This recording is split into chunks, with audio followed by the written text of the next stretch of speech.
कन्या सुरक्षा अभियान या अंतर्गत 12वा वर्धापन दिन आपण आयोजित केलेला आहे। या कार्यक्रमाचे अध्यक्ष माननीय मोहनराव कदम सर, तसेच माजी आमदार स्थानिक स्वराज्य संस्था, कार्यक्रमाचे प्रमुख पाहुणे माजी मुख्यमंत्री पृथ्वीराज चव्हाण बाबा, तसेच कार्यक्रमाचे प्रमुख मार्गदर्शक मधुकरराव भावे सर, ज्येष्ठ पत्रकार मुंबई। याचबरोबर आपले पंचायत समिती जिल्हा परिषद माजी सदस्य उदयसिंह दादा उल्लाकर, तसेच सर्व व्यासपीठावरील सर्व उपस्थित मान्यवर यांचे मी प्रथमतः नगर परिषद तर्फे स्वागत करतो। आपली कन्या सुरक्षा अभियान सन 2013 पासून आपण सुरू केलेली आहे। या अंतर्गत आपण शालेय विद्यार्थिनींना महिला व बाल कल्याण विभागातर्फे मोफत बस पास सेवा आपण सुरू ठेवलेली आहे। तसेच ही महाराष्ट्रातली पहिली योजना आहे की मुलींना शाळेकरता प्रोत्साहनपर आपण पास योजना चालू केलेली आहे। याचबरोबर एक वाचवा अभियान अंतर्गत प्रियदर्शनी कन्यारत्न योजना सन 2011 पासून आपण भविष्यात मुलींचा उच्च शिक्षणाची सोय व्हावी याकरता आर्थिक पाठबळ व त्यामुळे मुली स्वतःच्या पायावर उभ्या राहाव्यात याकरता आपण त्यांच्याकरता एक निधी आपण ठेवी पावती आपण बनवलेली आहे। तसेच मलकापूर नगर परिषद अंतर्गत भारतातील पहिली 24/7 पाण्याची योजना जी 2008 साली आपण सुरू केलेली आहे। या अंतर्गत दुसरी शासनातर्फे अमृत 2 योजना ही यावर्षी माननीय आमदार महोदय यांच्या मार्गदर्शनाखाली आपण मंजूर केलेली आहे। त्याबद्दल मी आमदार महोदयांचे आभार व्यक्त करतो। त्यानंतर मलकापूर नगरपालिकेअंतर्गत आपण दिव्यांग व्यक्तींकरता पेन्शन योजना राबवत आहोत। तसेच सोलर सिटी होण्याकरता आपण वेगवेगळ्या निधी ज्या शासनाच्या वैशिष्ट्यपूर्ण योजना असेल, नगरोत्थान असेल, डीपीडीसी असेल, या अंतर्गत पूर्णपणे ग्रीन सिटी होण्याकरता आपण वेगवेगळ्या निधी अंतर्गत आपण सोलर प्रोजेक्ट राबवत आहोत। तसेच आपल्या शहराची ओळख ही एक चांगल्या सोयी सुविधा करून देणे यासाठी प्रसिद्ध आहे।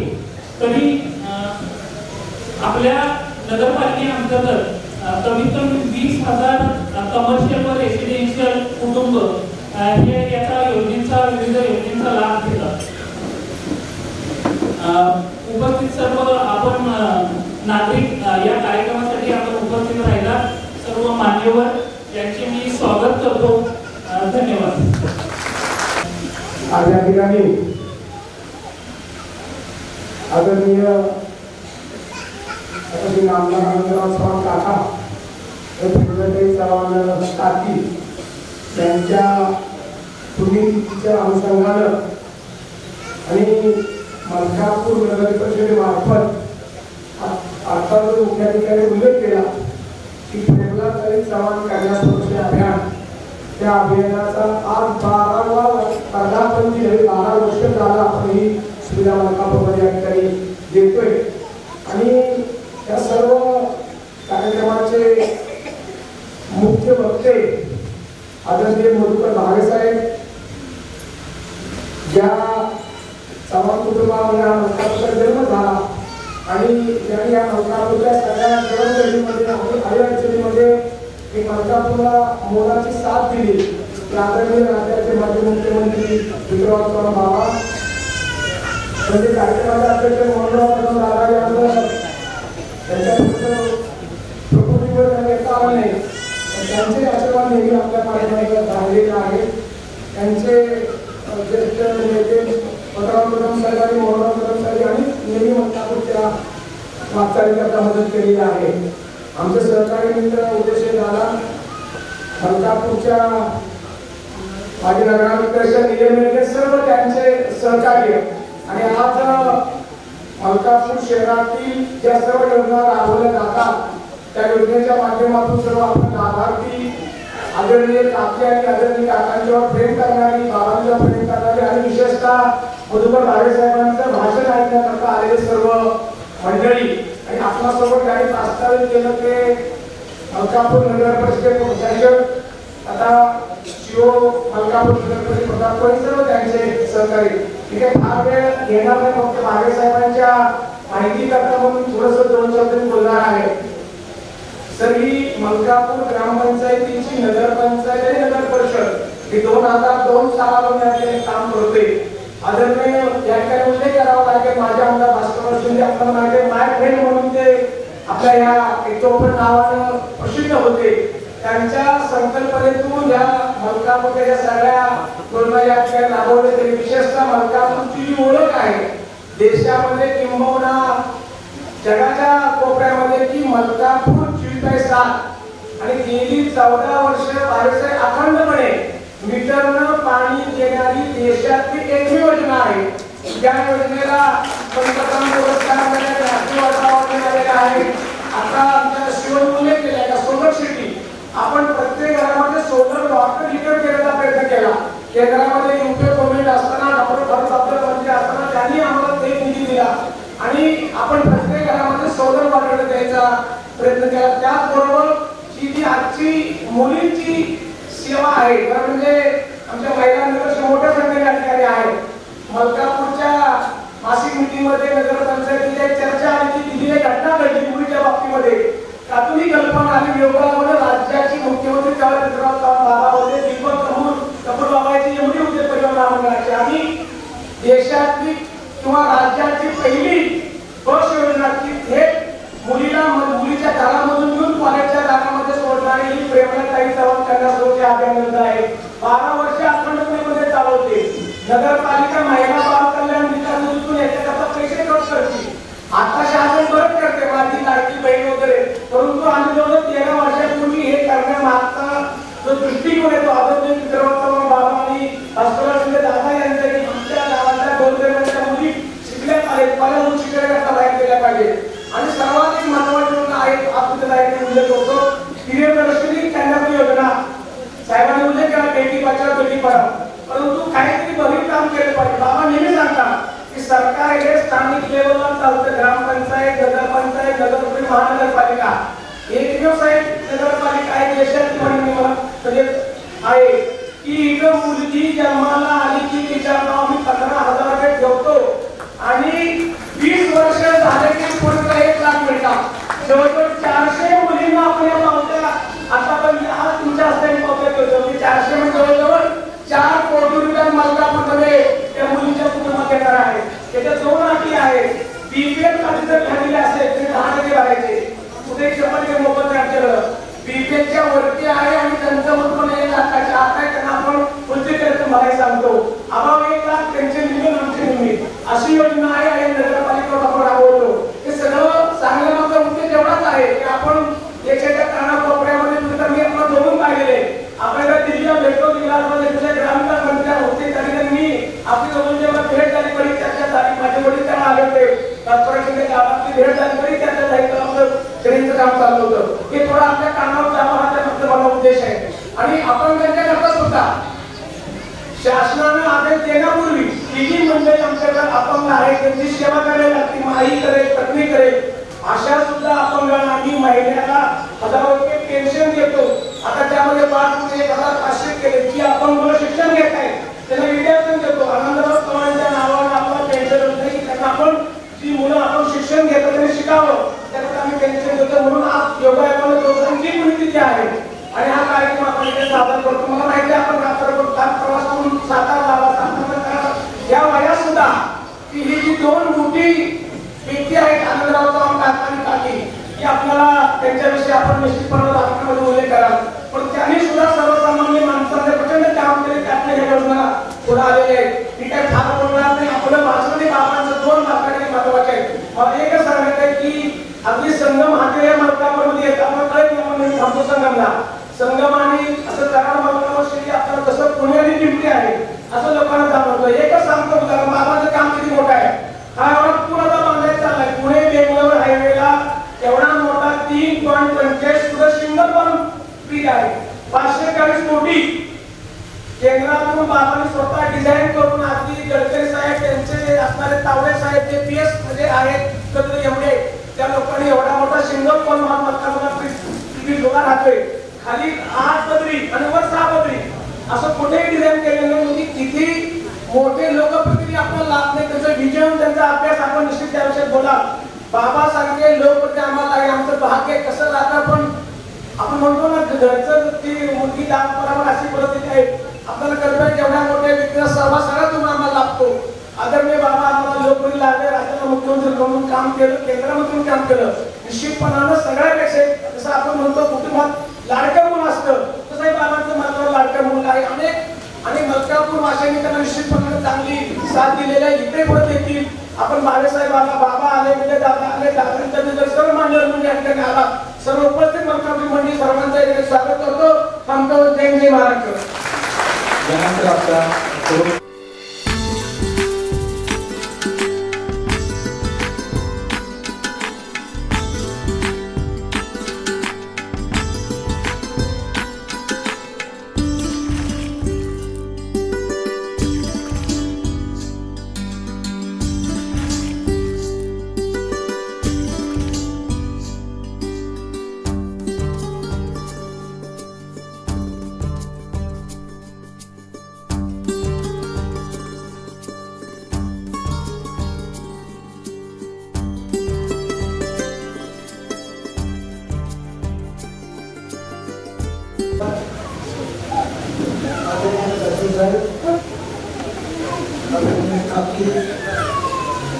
त्यांच्या पुण्यदिनानिमित्त त्यांना मनपूर्वक अभिवादन.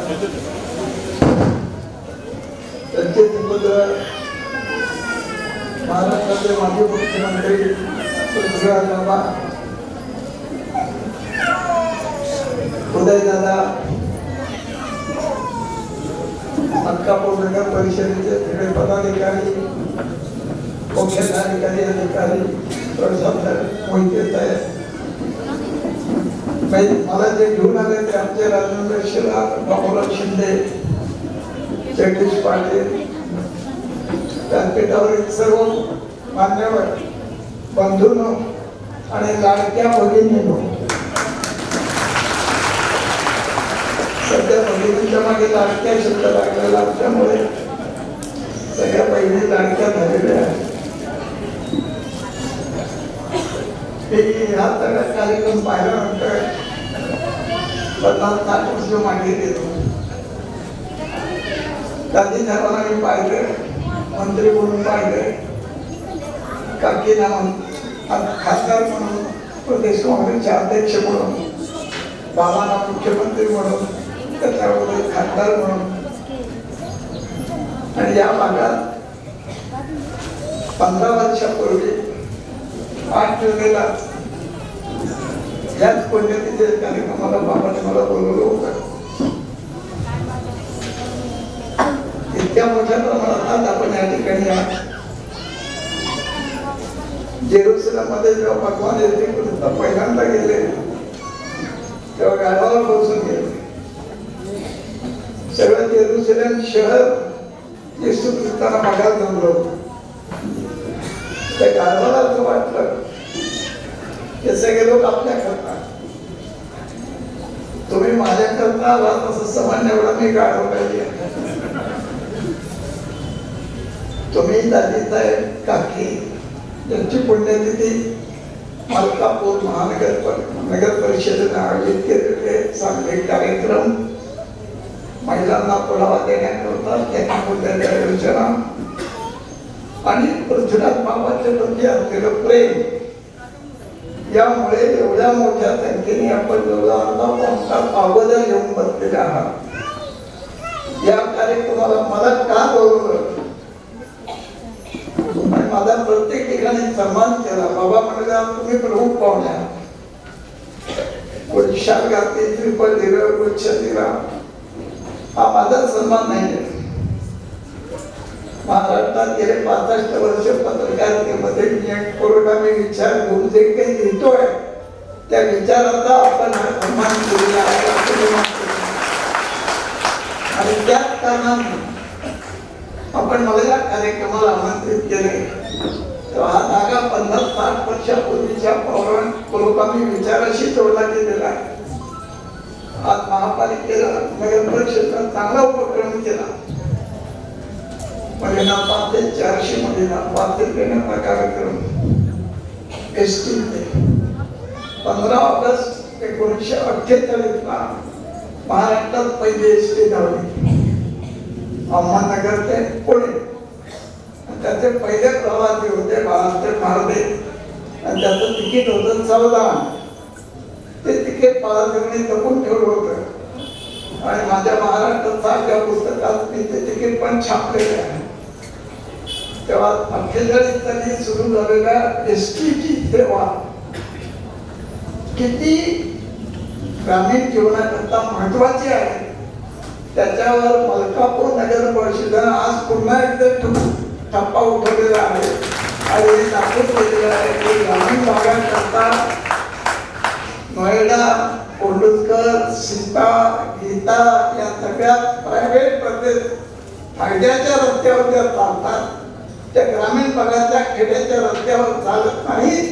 त्या फक्त प्रॉफिट म्हणून चालतात. तोंडात चुसूनही महाराष्ट्रातल्या ग्रामीण भागातल्या विद्यार्थ्यांचं शिक्षण करणाऱ्या संस्थेचं नाव एसटी आहे हे लक्षात घ्या. सगळ्या जाती धर्माच्या मुलांना शिकवण्याचं काम ग्रामीण भागातल्या एसटी मुळे 48 पासून झालं आणि हा राष्ट्रीयकरणाचा निर्णय महाराष्ट्रामध्ये देशात सर्वप्रथम महाराष्ट्रानं 1948 ला म्हणजे मुंबई राज्य असताना घेतलेला आहे खासगीकरणाचा निर्णय. महाराष्ट्राच्या पुरोगामी विचाराची सुरुवात तिथपासून झालेली आहे. एसटीचं राष्ट्र म्हणजे खासगीकरणाचं राष्ट्रीयकरण आपला पहिला निर्णय आहे. कसेल त्याची जमीन आपला पहिला निर्णय आहे. कर्मचारी परीक्षा बंदी आपला पहिला निर्णय आहे. रोजगार हमी आपला निर्णय आहे. मागेल त्याला काम आपला निर्णय आहे. असंख्य पुरोगामी योजना त्याची सुरुवात या महाराष्ट्राने केलेली आहे. आपण कुठच्याही राज्यातून दुसऱ्याची योजना उठून आणलेली नाही. आजपर्यंत लाडकी बहीण योजना सोडून लाडकी बहीण मध्य प्रदेशात आणली त्यांची योजना.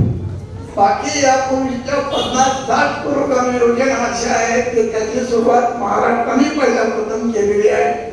विरोधी पक्षनेत्याला मंत्र्याचा दर्जा हे सुद्धा पहिल्या प्रथम महाराष्ट्रात सुरुवात झाली. मग देशाने त्याची सुरुवात केली.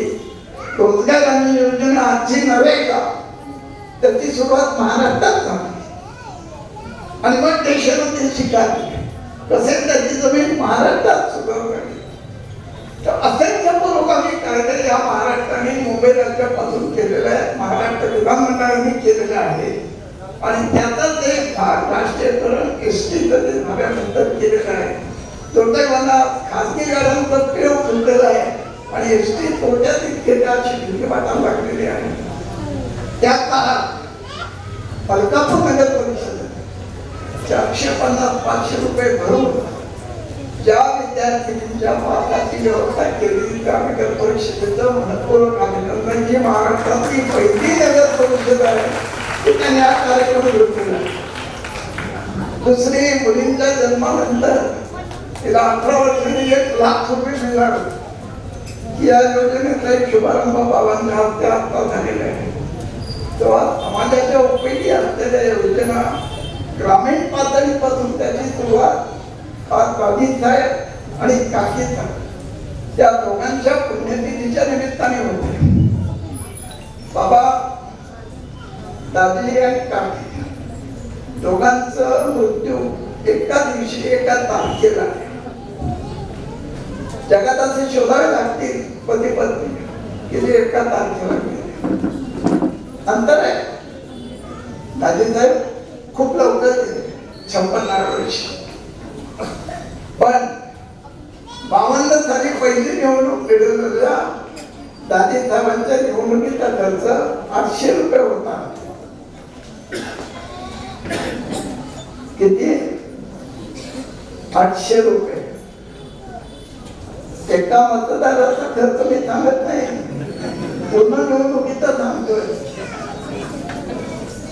आता किती गुणाकार झाला त्याचा पुढे गेल्या 52 पासून 2024 पर्यंत 800 ला कितीने गुणलं गेलं त्याचा काही हिशोब राहिलेला नाही आजपर्यंत.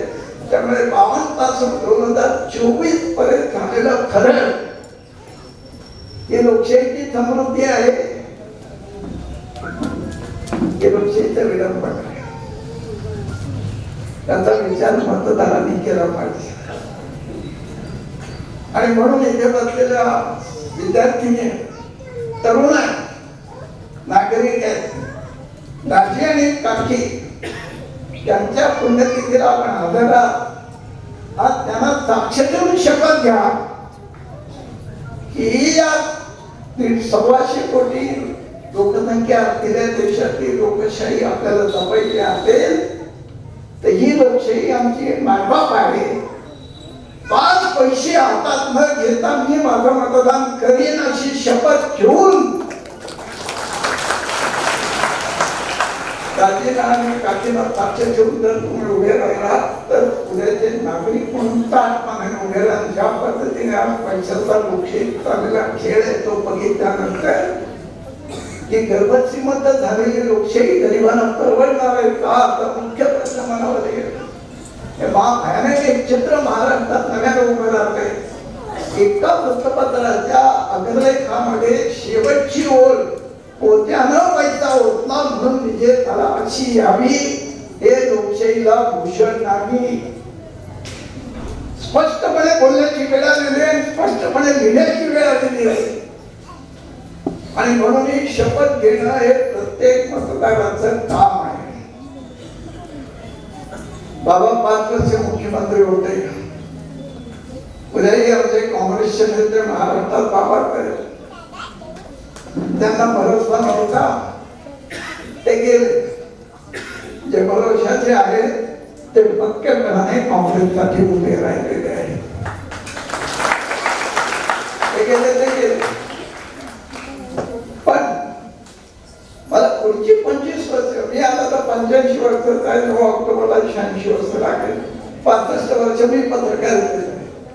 घाबरून जाऊ नका, 85 म्हणजे काही जास्त नाही. खरं सांगतो, ह्या आता मेळावा बघितला, असे कार्यक्रम बघितले, 10 वर्ष जगण्याची ऊर्जा ते कार्यक्रम देतात. घरात बसून राहिला असताना कधीच कळवा.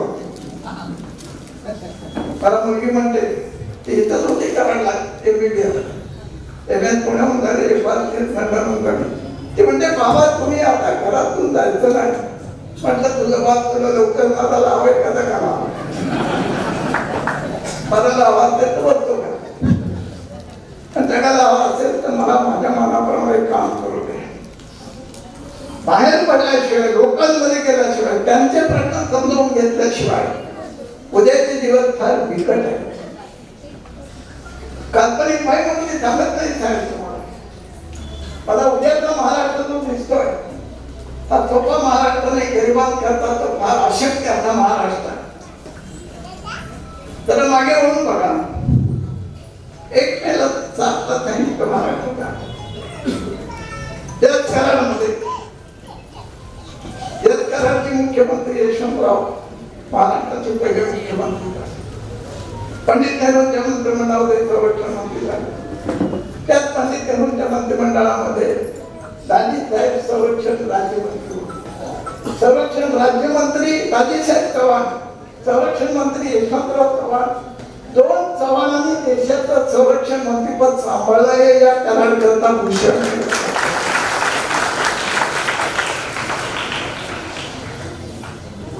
ती लोकशाही, त्यावेळेचे प्रश्न, त्या संयुक्त महाराष्ट्रासाठी लढलेला कामगार, त्या संयुक्त महाराष्ट्रासाठी लढलेला शेतकरी, 106 जणांचं बलिदान झाल्यानंतर जे स्मारक उभं केले त्या 2 चेहरे, एक कामगार आहे, एक शेतकरी आहे.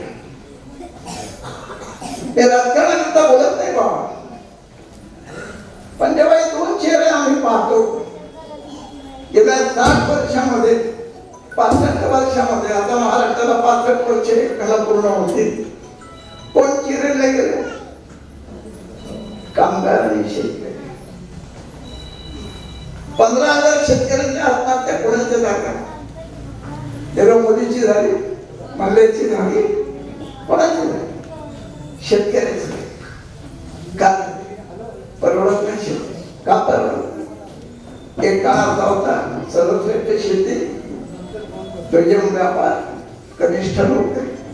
आज उलट झालं. 60 वर्षांचा फरक काय? का परवडत नाही शेती? का दुष्काळी राहील शेती? का शेतीमालाला भाव मिळत नाही? उद्योजकाच्या किमतीला उद्योजक जे बनले, या मोबाईलची किंमत दुकानदार सांगितली तुम्हाला द्यावी लागते आणि शेतीच्या मालाची किंमत ठरवण्याचा अधिकार आपण शेतकऱ्याला आपण घेऊ शकलो नाही. प्रश्नाचं स्वरूप बिघडत चाललंय. शेतकरी आत्महत्यात चालला, कामगार चिरडला गेला. जो कामगार ज्या गिरंदावर पडला तिथे ओसवालच्या ठावावर उभे राहिले. प्रश्न 65 वर्षात कठीण होऊन गेले गरिबांचे आणि श्रीमंतांना सगळ्या गोष्टी सहजपणे मिळाल्या. बाबा तुम्ही मेट्रोचं उद्घाटन केलं, आता सगळ्या मेट्रोच्या जाहिरातीचा वेळ, पण बाबांनी घाटकोपर आणलेली सर्वात उत्तम मेट्रो बांधलेली आहे. त्याची पानभर सुद्धा जाहिरात बाबा तुम्ही मुख्यमंत्री असताना केली होती. जाऊन बदलात जाहीर केला. आज सगळ्यात फायद्यात मेट्रो कोणती? तीच मेट्रो आहे मुंबईत, बाकी सगळ्या मेट्रो रिकाम्यात चाललेले. पण आज प्रत्येकाचा जाहिरात म्हणजे तुम्ही लोकसत्ता हातात घेतला, पहिलं पान जाहिरात, पंतप्रधान, मुख्यमंत्री, खाली विठोबा, दादा, भटले आणि विठोबा. एक पान, 2 पान जाहिरात, 3 पान जाहिरात. जाहिरात नाही केली बाबाने, काम केली. आज परिस्थिती अशी आहे, हे बिकट प्रश्न आपल्याला कल्पना आहे का? महाराष्ट्रातल्या 249 नद्यांचं पाणी विषय येणं शक्य नाही. माझ्या गावातील कुंडलिका विराट ताजा पावसाचं पाणी येतं. 1923 पर्यंत आमच्या गावात पाणी नव्हतं. माझे वडील आणि चिंतामणराव देशमुख, सीडी देशमुख एका वर्गात डोक्यावर अंडा घेऊन नदीवर जायचे, करवंटी बरोबर घ्यायचे आणि डवरा खाणायचे. डवरा करून करवंटीने पाणी भरून अंडा भरून घरी आणायचे. चिंतामणराव देशमुख, सीडी देशमुख. आज त्या सगळ्या नद्या प्रदूषित झाल्या. कोणाचं लक्ष आहे? किती धरणात महाराष्ट्रात मोठी हो? 42. उजनी म्हणा, जायकवाडी म्हणा, तो म्हणा, रामवाडी म्हणा, अमरावती म्हणा, अपर्वता. पुण्याला 5 मोठे जण आहेत. त्यात कडकपत्ता आहे, पानशेत आहे, वरचाव आहे. 5 जण का बांधले हो? खडकपत्ताही गेलं झाली मागणी. कशाकरता बांधले? शेतीला पाणी द्यायला. उजनीच्या भूमिपूजनाला यशवंतरावांच्या बरोबर मी आलो. चव्हाण साहेबांचे पहिल्यांदा मी पंढरपूरला ते त्याला म्हणतात उजनीचा इंदापूरला आपण पंढरपूरला चाललो. तेवढ्याला आपण त्याची चंद्रभागा आढळली. त्याच्या डोक्यात पाय ठेवून त्याची माफी मागायला पाहिजे की तुझी चंद्रभागा आढळली. फक्त महाराष्ट्राचा मुख्यमंत्री म्हणा, त्यावेळेचे केंद्रीय मंत्री यशवंतराव तिथून आलो कोचचा भाषणात प्रांतर्गत काय नाही. 2.5 लाख हेक्टर जमीन दिली उजनीमध्ये. साहेब आज उजनीचं सगळं पाणी आपण सोलापूर 20,000 टीमची पाणी शेतीला देतो. आज सोलापूरमध्ये 7 दिवसांनी एकदा पाणी. अभय दिवाणजी म्हणून सकाळचे संपादक आहे. त्यांच्या घरी परवा आम्ही सुशील पवारांच्या मुलीच्या प्रचाराला गेलो होतो. आम्ही त्याच्या घरी गेलो. ताजा बॅग घेऊन आतमध्ये, अभय 20 मिनिटात तिथे उभे राहा, 20 मिनिटात पाणी आहे, पहिले मला पाणी भरून घेऊ दे. आणि मी आज गेलो होतो वाट्या आपण धरून ठेवत होता. किती भीषण परिस्थिती आहे याची आपल्याला कल्पना येऊ शकते. सगळ्या जणांचं पाणी या शहराला पुरवत आहे, शेतीला पाणी नाही, पाऊस कमी होत चालला. बाबा मेट्रोच्या नादी लागून आमच्या ठाण्यातली 6,700 झाडं तोडली. पती नव्हे ते ठाणा यंदा 47 टेम्परेचर ठाणा. ही महाराष्ट्राची सगळीकडे परिस्थिती आहे. पिकात हवाय मान्य आहे, जगातल्या सगळ्या देशाने तो विकास केला त्यांच्या पद्धती आणि आम्ही ज्या पद्धतीने वळले त्या सगळ्याचा तपासून पाहायला पाहिजे. म्हणून ग्रामीण भागात उद्ध्वस्त होत असताना आज उद्या शेती परवडली नाही. हे सगळे मुलं या मुली सगळ्या शेती कुठे येतील? मुंबईत येतील, पुण्यात येतील.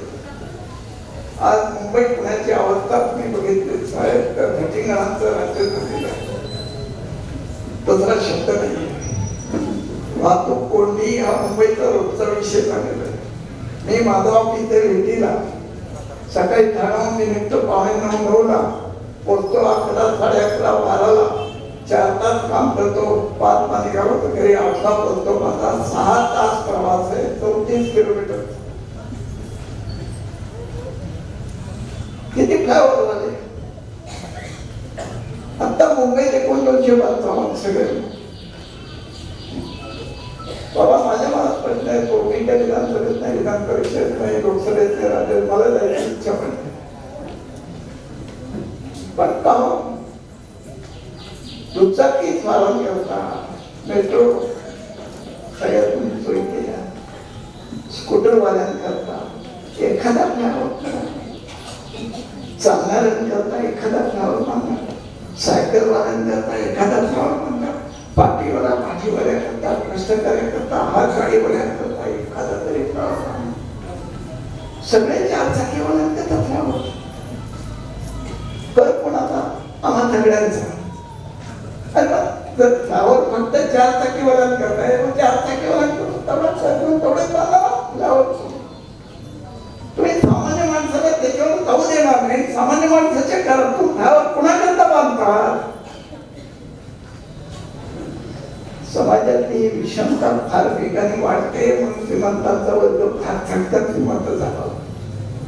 आज झटकन झालेला श्रीमंत वर्ग गरिबाबद्दल तुच्छता बाळगवते म्हणून पुण्याच्या रस्त्यात तुडवला गेलेला माणूस त्याच्या रक्ताचे नमुने सुद्धा फेकून गेले.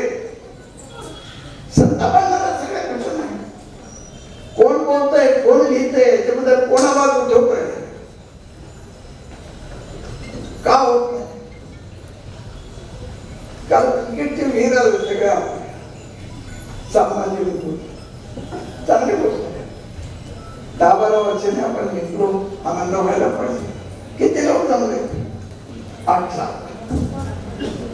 मग 2 वृत्तपत्रांनी आढळले ही गर्दी रस्त्यावर जी आली, ही गर्दी लोकांच्या प्रश्नासाठी रस्त्यावर का उतरत नाही? कशी उतरेल? गर्दीला नेता लागतो, नेत्याशिवाय गर्दी होत नाही. आज महाराष्ट्रात लोकांचे प्रश्न घेऊन रस्त्यावर उतरणारं नेतृत्व कोणतं आहे? त्या नेतृत्वाचं मला नाव सांगणार नाही. की लोकांचे प्रश्न घेऊन रस्त्यावर उतरतात, लोक त्याला पाठिंबा देतात. विरोधी पक्षाचं म्हणून सांगत नाही, नेते पाटील आहेत. पण विरोधी पक्षात राहिले, लोकसभेत, विधान परिषदेत राहिले, विधानसभेत राहिले. त्यांना एकदा शंकरराव पवार म्हणाले आमच्या मागे बहुमत आहे. ते म्हणाले आहे, मला मान्य आहे, पण तुमच्या मागे विधानसभेत बहुमत आहे, आमच्या मागे रस्त्यावर बहुमत आहे. 51% लोक आमच्या मागे आहेत. ते प्रश्नावर लढण्यासाठी आम्ही रस्त्यावर उतरतो त्यावेळी आमच्या मागे 51% लोक असतात. त्यांच्या प्रश्न घेऊन आम्ही तुमच्या समोर येतो. आज 51% लोकांच्या प्रश्नाकरता लढण्याला समाजात नेतृत्व नाही राहिले आणि म्हणून दुष्काळ निवारण करता येईल. पण बाबा महाराष्ट्राचा सामाजिक नेता कोण या प्रश्नाचं आमच्यावर उत्तर नाही. मी लहान होतो 5-3-4 वर्षाचा. आई वडिलांना नाही तर वडिलांना घाबरायचं, मोठ्या बहिणीला घाबरायचं. आज घरात तर पोर आहे बापाला घाबरतंय का? शाळेत शिक्षकाला घाबरायचं, समाजात गावातल्या तो मोठा नेता मानला जायचा, तो समोरून आला माणसाची बाजूला. समाजात एका नेत्याचा धाम, शाळेत शिक्षकाचा धाम, घरात आई वडिलांचा धाम. त्यांनी काय घाबरण्यात तुम्हाला सांगत नाही. आज कोणाला दाची नाही. लोकशाही एवढे स्वतःमध्ये उठत नाही. लोकशाही एका शिस्तीमध्ये वाढली. आज प्रत्येक जण भेट घ्या तर काय मोठी गाडी आहे त्याच्याजवळ, दोन त्याचे संरक्षक आहेत, कोणी नाही तो पदाधिकारी नाही. अशा बाबा देतो की महाराष्ट्राचा सगळ्यात मोठा आत्मा होतो. अशा बाबा उतरणार आणि 30 वर्षाचा कार्यक्रम. त्याच्या वाढदिवसाचा पोस्टर किती? 50 कोटी. 30 वर्षाच्या पुढाऱ्याचे वाढदिवसाचे फोटो 50 फुटाचे लागतात आणि त्याच्या खाली शुभेच्छुक 50 जणांची नावं. त्याचा फोटो सापडला नाही, त्याचा चौकन नुसतात ना. कुठून मिळाला आहे? दाजीसाहेबाच्या काकीचा वाढदिवस नाही झाला ना, यशवंतरावांचा वाढदिवस नाही झाला, गाडगेर भावाचा वाढदिवस नाही झाला, तुकडोजी भावाचा वाढदिवस नाही झाला, महात्मा फुल्यांचा वाढदिवस नाही झाला. कधी लागला पोस्टर? बघितलं कोणी महात्मा फुल्यांचा वाढदिवसाचा पोस्टर लागलेला कोणाला आठवत नाही? समाजात ही भेडा जी आहे ती कुठून आली? कुठून पैसा येतो? साहेब एका पोस्टरचा एका दिवसाचा भाव ₹10,00,000. कुठून पैसे? 140 फुटाचा बोलते पडला. हे लोक एकदम 70 लोक बेकायदा कथा उभा राहू शकतो. 140 फुटातला वडी बेकायदापणे उभा राहतो. तो कोसळला नसता तर बेकायदा कोणालाच कळलं नसतं. आज उभे असलेले बेकायदा किती कोण सांगणार? म्हणून ज्यावेळी प्रशासन सरतं त्यावेळी शासन सरतं, आणि शासन सरतं तेव्हा त्याचे फॉलोअर सरतात. आणि म्हणून समाज आज असा विचलित झाल्यासारखा आहे. व्यक्तिगत स्वार्थाकरता माणसं खूप आपापल्यासाठी करते. सामाजिक भान संपलेलं आहे. या काळामध्ये लोकशाही सक्षम करायची असेल तर निवडणुकीचा प्रत्येक त्या दिवसाचा दिवस सोडून जे दिवस आहे त्या दिवशी लोकशाही श्रेष्ठ करण्याकरता मला कसं वागलं पाहिजे याचं भान प्रत्येक नागरिकाला ठेवण्याची गरज आहे. घरात मुलाला ती शिकवण देण्याची गरज आहे. आता इथे कोणी बसले जरा एक कमी वापरा. 24 तास डोसके घालवण्यात बसू लागला. एकूण 12 तासात तुम्ही ह्या डोसक्या घालून किती वेळ बोलता तर एक तास हिशोब ठेवा. सर्वोपैकी आहे, मान्य आहे, पण ते तुमच्याकरता आहे, आम्ही त्याच्याकरता. माझी मुलगी एवढी शिकलेली आहे, तुझ्यापर्यंत मला बाबा आर्मी रेडी फॉर टेकर. त्याला म्हटलं हो व्हेरी टू कम. तुम्ही आपण टीचर मध्ये मला म्हटलं बाहेर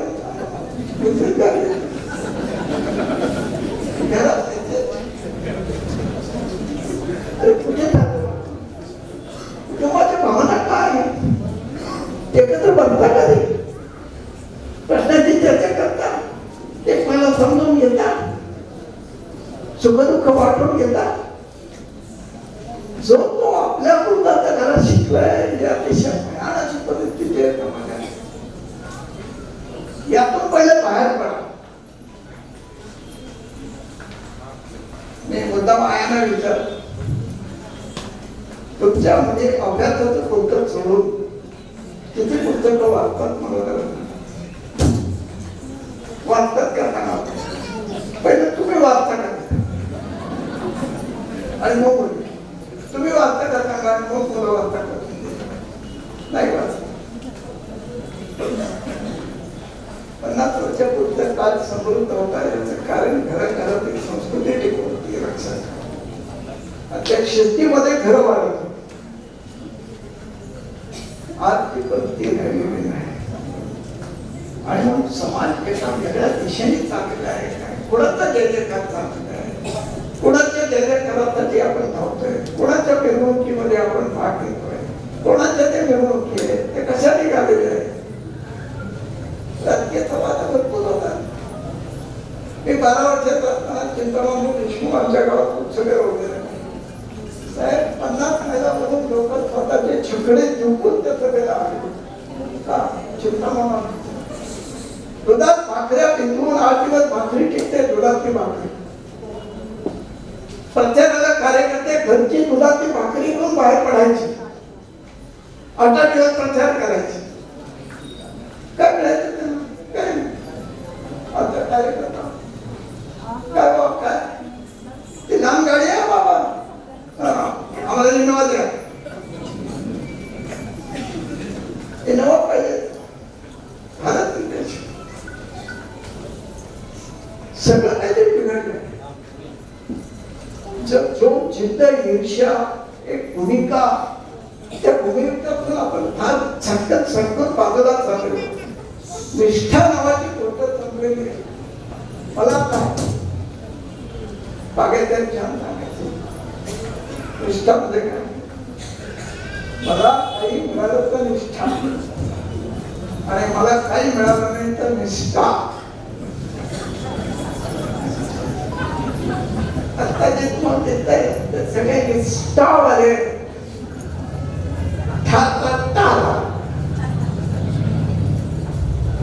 तुम्हाला हे चित्र दिसेल सगळीकडे. त्यामुळे पंतप्रधान लोकांचा विश्वास नाही, नेत्यावर लोकांचा विश्वास नाही, वाहिन्यावर लोकांचा विश्वास नाही. इतक्या मोठ्या वाहिन्या झाल्या, एवढं मोठं शिक्षण वाढलं. आज खरं वाटणार नाही बाबा बाबांच्या निवडणुकीमध्ये माझ्या जिल्ह्यात कॉलेज नव्हतं. महाराष्ट्रातल्या 13 जिल्ह्यात कॉलेज नव्हतं. 7 जानेवारी 1952 ची पहिली निवडणूक 79% मतदान न शिकलेला महाराष्ट्रात. कसं झालं? एक उर्मी होती, जोश होता, एक वातावरण होतं. कोण उभे आहेत? चिंतामणराव उभे आहेत, कोण उभे आहेत? यशवंतराव उभे आहेत, कोण आहेत? काळीजर उभे आहेत. ते चारित्र्य संपन्न माणसांची एक फौज होती. आज बंदोबंदी शिक्षण निघालं, बंदोबंदी जाहिराती झाल्या, अकॅडमी झाल्या. 58% 59% मतदान झालं. 65 वर्षामध्ये प्रचंड शिक्षण वाढलं असताना 20% मतदान घटतं. याचा लोकशाही तुम्ही काय ठरवणार, कथा ठरवणार? शिक्षण कोणाकरता झालं? का मतदान करू नये असं वाटायला लागलं? का चांगली हुशार इंटेलिजंट मुलं परदेशात वगैरे आज दादा बाबा 15.5% इंटेलिजंट महाराष्ट्रातली देशात मुलं परदेशात. त्याने हे यावं वाटत नाही, काय यावं वाटत नाही. पुण्याचा रिसर्च केलाय. सामाजिक प्रश्न फार विचित्र वेगळे झालेले, त्याची चर्चा करायला आपल्याला कोणाला वेळ नाही. या स्थितीमध्ये बाबा जेव्हा समाज असा भिन्न होतो, तुम्ही ते दरोडे खोडांची गोष्ट ऐकली असेल. चमक खोऱ्यातल्या दरोडे खोडांना विनोबांनी आव्हान केलं, तुम्ही लोकांना मारण्याचं काम सोडून विनोबा कोणतरी पाहिलं नव्हतं. धुळेना आणि बीड जिल्ह्यातून 12 दरोडे खोड शस्त्र घेऊन निघाले आणि विनोबाच्या आश्रमात पावलांना आले. तिथे 5 जण बसले होते, 5 जण पंचायतीतून बसले होते. त्यात विनोबा कोणीही त्याला माहित नव्हतं. त्यांनी बाळकोबा समोर शस्त्र खाली ठेवले, बाळकोबांना नाही हे वाटलं आणि मग त्यांनी विनोबा समोर शस्त्र ठेवली. ज्यांना विनोबा कोण आहे माहित नव्हतं त्यांच्या एका आव्हानाच्या प्रतिकाराने 100 फलंदाजांना आपण शस्त्र पायाशी ठेवतो. त्याला नेतृत्व म्हणतात, त्याला विश्वास म्हणतात, त्याला जिद्दीचा शब्द म्हणतात.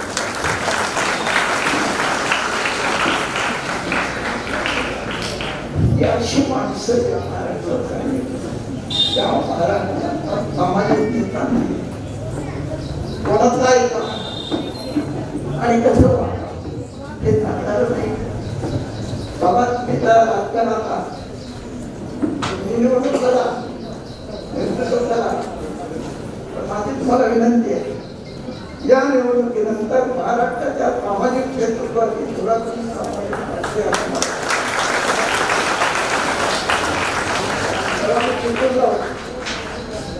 सुरेश प्रभू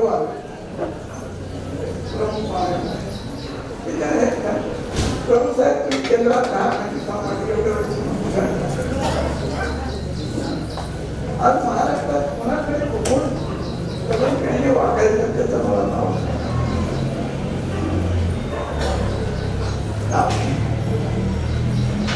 यशवंतराव चव्हाण प्रतिष्ठानतर्फे यशवंतरावच्या नावाचा पुरस्कार दिला जातो. लोकमान्य टिळकांच्या नावाने लोकमान्य टिळक पुरस्कार दिला जातो. अनाथ शिंदेच्या नावाने कृषी क्षेत्राचा पुरस्कार दिला जातो. बाबा 10-15 वर्षानंतर या नेत्यांच्या नावाचे पुरस्कार दिला. महाराष्ट्रात माणूस कोण आहे त्या माणसाचं नाव सांगा. लोकमान्य टिळकांच्या नावाचा पुरस्कार कोणाला द्यायचा? नाव काय? यशवंतराव चव्हाणांच्या नावाचा पुरस्कार कोणाला द्यायचा? अण्णासाहेब शिंदेच्या नावाचा पुरस्कार कोणाला द्यायचा? काय कथाची माणसं होती, काय राजकीय पीळ होता त्यांचा, काय निष्ठा होत्या. 62च्या निवडणुकीला अण्णासाहेब शिंदे उभे राहिले. पंडित नेहरूंनी डायरेक्ट त्यांच्या विरुद्ध होता श्याम काँग्रेस, राष्ट्रवादी सगळं विरोधी पक्षाने अण्णासाहेब शिंदे एकच आणि दादा ते लोक देणारी पक्षातर्फे उभं केलं. अण्णासाहेब शिंदे दादा ते लोक केली आणि मला दादासाहेब अभिनंदन या त्यामुळे मी याच्याकरता आलो. श्रीरामपूरला जर तुमची सभा झाली, दादासाहेब त्यांच्या विरोधात श्रीरामपूरला जर तुमची सभा झाली तर दुपारचं जेवण मागा. श्रीरामपूरला सभा झाली, अण्णासाहेबांनी गाडी पाठवली. दादासाहेब अण्णासाहेबांच्या गाडीत पडले, अण्णासाहेबांच्या घरी आले, जेवण केलं. दारापर्यंत अण्णासाहेब सोडायला आले. एकट्याला म्हणाले दादासाहेब होते तुम्हाला हलवण्याकरता पुढच्या सगळ्या मी चालतो तेव्हा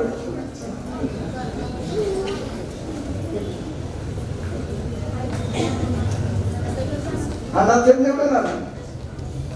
घरी अभिनंदनाला गर्दी झाली. पहिले उभं दादासाहेब होते अभिनंदन करायला. हा महाराष्ट्र देश करणारा महाराष्ट्र, सुरोगणारा महाराष्ट्र. निवडणूक येईल आणि जाईल. वसंतरावांच्या विरुद्ध यशवंतराव मोहिते उभे. एकदाच निवडणूक झाली महाराष्ट्राची त्याचा मुख्यमंत्री पदाची. ती सुद्धा झाली म्हणजे इंदिरा गांधी पराभूत सगळ्या म्हणून झाली. त्या सत्तेवर अत्याचार हिंमत झाली नसते आमदार यशवंतराव वगैरे दादा वगैरे 101 मतांनी दादा निवडून आले. यशवंतराव मोहिते पडले. यशवंतराव मोहिते दादा कळाले, दादा अभिनंदन. अरे बस हो बस. अरे दादा अभिनंदन, काम झालं. अरे बस आता काम सुरू करा. निवडणूक संपली. संध्याकाळी 5 वाजता राजभवनवर शपथ दिली. तुला सरकार मंत्री करणारे शपथ दिलेला आहे, त्याचं नाव वसंत.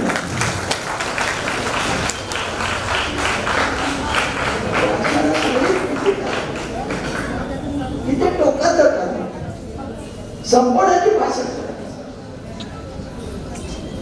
क्रिकेटचा खेळ आहे तो साहेब. शेवटच्या चेंडूवर झेल दिला म्हणून आपण जिंकलो. शेवटच्या चेंडूवर ज्यावेळेस मिळाला की त्याला षटकार मारला 83 साली म्हणून पाकिस्तान जिंकलो. हे होणार नाही. किती जल्लोष करायचं, किती उडवून जायचं. 125 कोटी आणि त्या कितीपर्यंत महिलांना तो अन्याय झाला त्याच्यावर काय होतं. हे सगळं जे विषम वातावरण समाजात झालेलं आहे ना, हे रोखणारा माणूस काही बली करत आहे. हे होऊ देणार नाही मी. हे बोलणार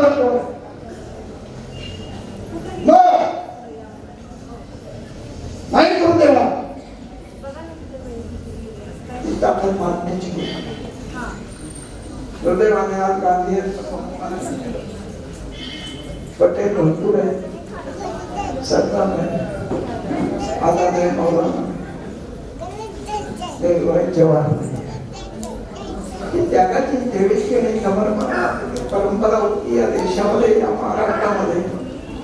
काय होतं, भाऊराव पाटलाजवळ ठाण्यावर देशातली अग्रगण्य संस्था उभी करू शकतो. जवळ येऊन माय चारणे दे शाळा काढतो, माय दोरणे दे शाळा काढतो. भाऊ चारणे नाहीये, दोनही टाका. एक काही दोनही टाकायची असते दुकानात विकायची, त्याचे चार आणि जमा करायचे. त्यातून रेल शिक्षण संस्था 5 लाखाची उभी राहते. काय मुलं शिकतायत. तुम्ही कोणत्या जिल्ह्यात काय तेवढं तरी समजून घ्या. इथं येतो मी जेव्हा साताऱ्यात, तेव्हा 1 वर्ष आयुष्य वाढून जातो बाबा. मला खरं वाटतं त्या जिल्ह्यात त्या जिल्ह्यात क्रांती जेवण दिसतात, पापलाट दिसतात, नागनाथ नागवडी दिसतात, किसनवीर दिसतात. क्रांतिकाराचा थोडा जिल्हा 15 ऑगस्ट 47 स्वातंत्र्य मिळतं. त्याच्या अगोदर इथे युनियनच्या खाली या सातारा जिल्ह्यात तिरंगा फडकलाय. तो हा सातारा जिल्हा आहे.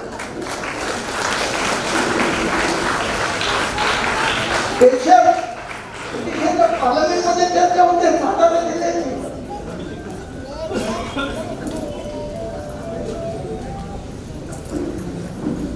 तो क्रांतिकारकांचा सातारा जिल्हा, शिक्षा भोगल्यांचा सातारा जिल्हा, विचार करणाऱ्या नेत्यांचा सातारा जिल्हा. 52 लोक घडले, 57चे, 62चे, 67चे, 72चे. किती खर्च झाला. काकी इंदिरा गांधी पराभूत झाल्या, पहिल्या काकी होत्या त्या इंदिराजीला म्हणाल्या मी राजीनामा देते, तुम्ही करा नव्हते उद्या. तेवढा तेवढा जगत आले. त्याला लक्ष मुख्यमंत्री म्हणाला हे चिकटवून करून बाईला निवडून आणतो. आणि तर चिकटवून उभ्या राहिल्या. जनता पक्षाच्या आमदारांनी कोणतं काय कोणतं गाव रायबरेली पराभूत झालेली एक नागिन चिपळूण मध्ये घुसली. काकी तुम्हाला सांगत चिपळूण भागात नाग आणि नागाला देवता मानतात. ते नागरिक गोष्ट बोलतात त्याचा अर्थ झाला आणि इंदिरा गांधी बरोबर मतात घेतली. पण पहिली काकीने त्याला तुम्ही करायला हा सातारा जिल्हा आहे. लक्षात तुमची फार मोठी जबाबदारी. क्रांतीमध्ये सातारा आग्रही, शिक्षणामध्ये सातारा आग्रही. कमाई भाऊराव पाटील महाराष्ट्रात नव्हे एशिया खंडामध्ये रयत शिक्षण संस्थे एवढी दुसरी मोठी शैक्षणिक संस्था नाही. ते तुमची साताऱ्याची. साहित्यामध्ये मागणी तर तुमची आहे, साताऱ्यात आहे. बातमीमध्ये तर तुमचे आहे, पानिपतच्या विश्वराव पाटील तुमचे आहे, सातारा जिल्ह्यातले आहे. आणि विश्वकोशाचे 18 खंड तयार करणारे लक्ष्मण जोशी सुद्धा सातारा जिल्ह्यात. किती आघाड्या सातारा जिल्हा पुढे आहे. तो सातारा जिल्हा हा महाराष्ट्राचा मार्गदर्शक जिल्हा आहे. शिक्षणात आहे, सामाजिक गणात आहे, राजकारणात आहे, सांस्कृतिकरणात आहे. आणखीन एक फार मोठं नाव आहे तुम्हाला माहित असेल, 20 सावळाराव हे सुद्धा तुमच्या सातारा जिल्ह्यात आहेत. हिंदूराव पाटलाचे भाऊ आहेत. हिंदूराव पाटील स्वातंत्र्य मारला गेलेला आहे आणि तुम्हीच भगिनी ज्या मुलीला गेल्या घरी तू सुखी राहा. कडकडून विजय मारता बाळे बालपण आले आले घुमवती घुंगूर वाळे आठवडे तारे तारे ते एका गाण्यावर ती गावाला ठाणे शहराचे नगराध्यक्ष म्हणून निवडून आले. ते तुमच्या सातारा जिल्ह्यातील ते जावं सर्व क्षेत्रातील मोठी माणसं बाबा अशी उंचीची माणसं. आणि आज सुदैवाने मी तुमच्या तोंडावरून सांगत नाही साहेब कॅलिफोर्निया युनिव्हर्सिटीचे मास्टर ऑफ सायन्स अशी पदवी घेतलेला महाराष्ट्रातला राजकारणातला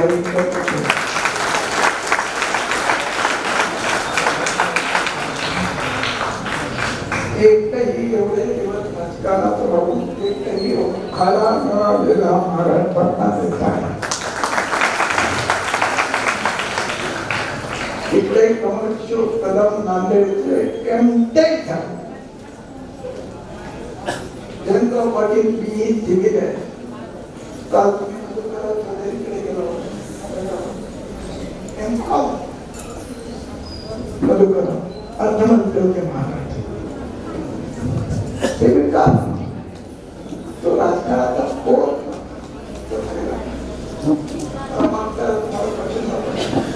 पण मला जे वाटतं ते मी लिहितो आणि जे मला वाटतं ते मी स्पष्टपणे बोलतो. कोणाला आवडलं माझ्यावर नाही जाणार, नाही आवडलं सोडून बोललं पाहिजे. आता महाराष्ट्रात जो गप्प बसेल तो महाराष्ट्राचं नुकसान करेल असं मानणार मी तुम्हाला. जे वाटते ते स्पष्टपणे बोलत राहा. चुकीचं असेल बोलत राहा, त्याची शिक्षा भोगत राहा. एक माझ्या व्यक्ती तो मला धमक्या देतात. मला एकाने फोन केला की आता आधार कार्डावर कोयता मिळतो.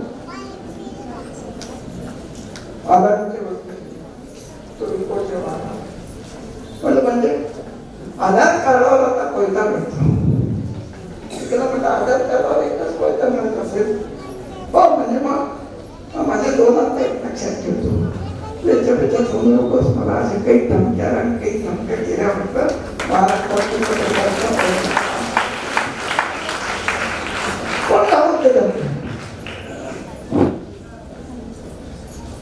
आता जे आम्हाला आहेत ना ते नावता नाही सोडतात तिथे. आता मुकेश पटेलने हल्ला केला पार्लमेंट खबर झालं 8 कॉलम लोकमतमध्ये आम्ही छापायला ठेवला. त्यांचा जो खात नव्हते त्याचा फोन आला दत्ता बडे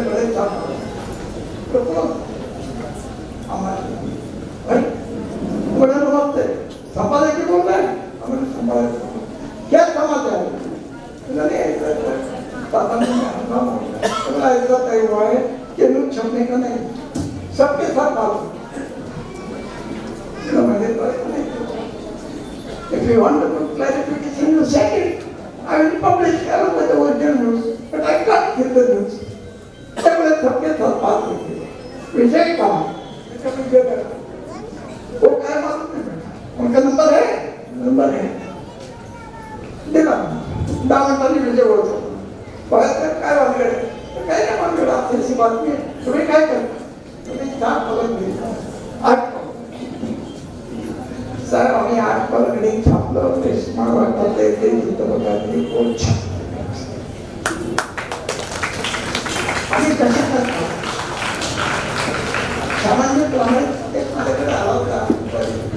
घेऊन आलो एक छोटा दैनिक दैनिक छोटा आहे सही आहे सत्य चांगला प्रयत्न साहेब 90% लोक त्या 90% लोकांना आम्ही 10% प्रसिद्धी देत नाही आणि 10% चुकीच्या लोकांना 90% प्रसिद्धी मिळते. हा आमच्या वृत्तपत्राचा सगळ्यात मोठा दोष आहे. येत्या लातूरला चालू तर विधानसभाचा वाढदिवस होता. सगळीच मिळाला. शेवटची माझी गाडी बिघडली जाऊन नव्हता 2 मेकॅनिक पुन्हा धावून जाते गाडी वेगळी क्या हुआ क्या मालूम त्याने मानक बोले एकदम असं वाफ तसा डायनामाइट चढ़ गया तो क्या कर सकते हैं घटना होना चाहिए ठीक है त्यामध्ये तार वगैरे घेऊन आला आणि त्याला दुरुस्त केलं गाडी चोरली एकाला 100 दिले दुसऱ्याला 100 दिले बाबा एकटा मुलांनी 100 रुपये परत तो मला म्हणाला साहब हमारी मजदूरी 100 रुपए की ही है और मेहनत से ज्यादा पैसा लेना वाली नहीं है सब हमारा काटा दरबार भाई का क्यों तुमको ऑफिस लेके जाता हमने क्या किया तुमने बहुत अच्छा गाड़ी ड्रायव्हरला ऑफिसला जायला सोडून त्या दिवशी रात्री सुखारामच्या घरी झाड पडली आणि गाडीत पैसे सगळीकडे पैसे सापडले माझ्या त्याचा फोन आला साहेब फार मोठी बातमी आहे सुखारामच्या घरी घाट पडले करोडो रुपये मिळाले हेडलाईन सोडता आलं हेडलाईनचा हात की हेडलाईन करायचं काय बोलतो सगळ्या जगात होईल जगात होते आपल्याकडे नाही पण काय करायचं मी पाठवतो मेहनत से ज्यादा पैसा लेना वाचले त्या लोकांचे फोटो टाकले तर मला याचं काय करायचं आणि खाली टाकायचं आणि झाड बरोबर लोकांना त्या बातमीचा अर्थ कळेल पण ते लक्षात आमच्या हातामध्ये ते कारण आहे आम्ही पुन्हा वापरतो याचा विचार करून माझी पत्रकारिता मी केली पाहिजे तर पत्रकार नाहीतर आम्ही या चॅनलवाल्यांच्या मागे धावत का ठेवलो सगळ्यात आज कोणाच्या नावावर पाणी बघताय कोणाची बातमी येते त्या सगळ्याला माहित आहे काय छापलं जातं सगळ्याला माहित आहे त्याचा खरं किती हेही सगळ्याला माहित झालेलं किती खोटं हेही सगळ्याला माहित झालेलं मला ते गंमत वाटते बाबा पण ते तरी घोषणा केली निवडणुकीनं मी उपमुख्यमंत्री पद सोडलं दुसऱ्या दिवशी भाजपची मिटिंग झाली त्याला सांगितलं नाही घ्यायचं दुसऱ्या दिवशी पडले उपमुख्यमंत्री काय चप्पल होते तो परमान झाला काय मी काय छापतो आज मी काय छापतोय आमचं तर मला काही कळून नाही कुठे जातो आम्ही आमच्या हातात हे साधन वापरतोय प्रशासनाचा वापरतोय का वापरतोय लोक 1-2 डोळ्यांनी आमच्याकडे बघत नाही पत्रकार मित्रांना मात्र सांगणार आपल्याकडे 2 डोळ्यांनी लोक बघत नाहीत लाख डोळ्यांनी लोक बघत असतात मी कुठे बघतो कुठे उठतो मी काय करतो हे लोक बघतायत ते भान ठेवून आमची पत्रकारिता आम्ही केली नाही तर समाजात आम्ही फार मोठं नुकसान करतो आणि उद्याची पिढी आम्हाला क्षमा करा या भावनेला मी पत्रकारिता करत आहोत त्यातलं जे चांगलं आहे ते आचार्य त्यांचा आशीर्वाद आहे बाबूजी आमचे जवाहरलाल करणार 18 महिने खात्यात जात होते तरी खूप चांगल्या गोष्टी आम्हाला शिकवल्या आणि या महाराष्ट्रातली पत्रकारिता ही टिळक आगरकरांची परंपरा तरी छोट्या पत्रकाराला माझी निवड कशी केली मला काय माहिती नाही कोणी नाव सुचवलं ते पण मोठे नाव सुचवलं उदयनी सुचवलं का कोणी मला काय माहिती अरे बा प्रशांत तुम्ही कधी आला हे फक्त मी करून देतो त्या लोकांना हे प्रशांत यादव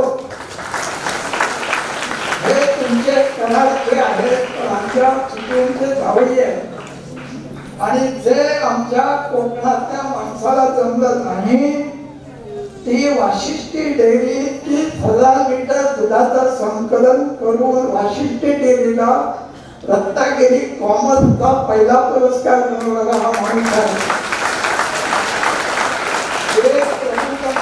उल्लेख केला म्हणला आले होते आणि या हे भाषणातच त्यावेळी सांगितलं की हे यशस्वी हे करू शकलं याचं कारण ते पश्चिम महाराष्ट्रात नाही, कोकणात नाही. खूप मनपूर्वक स्वागत प्रसंग. आमच्या कोकणाला काय थोडी आमच्या कोकणात शेती चांगली, चारा चांगलं, दूध अतिशय उत्तम आहे, पण थोडा हवेत पश्चिम महाराष्ट्रात पाणी फुकट नाही घालत. पश्चिम महाराष्ट्रातले 2 शेतकरी कोकणात दिले बाजारात वाटतात शेतकरी काय रान एवढं चांगलं पडलंय तो काय वाटला ते त्याने काय होतंय, त्याने काय होतंय म्हणजे काय, अरे चांगली मशागत केली, चांगली जमीन मिळतात, त्याला काय होतं, चांगली जमीन झाली चांगलं पीक आहे, त्याला काय होतं, चांगले पीक आलं तर 2 पैसे मिळतील, त्याला काय होतं, 2 पैसे मिळतो आराम करू शकते, तो मी काय करतोय आरामच करतोय. अशी आमच्याकडे त्यात पक्षाने अजून एक क्रांती करतो. एकदा डेअरी बघायला लागला, चिपळूण नागरिक पद्धत संस्था तुमच्याकडे पण निघाली शाखा, 1.5 लाख सभासद केले. सुभाषराव चव्हाण रत्नागिरी जिल्हा बँकेचे अध्यक्ष, चेअरमॅन, रिटायर झाला माणूस गरीब असतो. 98ची घरी बसले असते, 58 ते 78 30 वर्ष चिपळूण नागरिक पद्धत संस्था उभी केली. 1.5 लाख सभासद आहेत आणि 2000 कोटीच्या ठेवी जमा केले. काम करा, लोकांच्या बाजूने काम करा.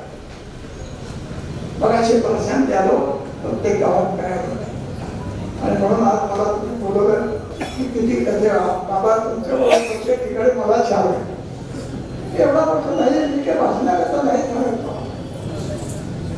माझे वडील संघाचे संघ चालक होते. मी 7 वर्षात असताना गांधींचा खून झाला.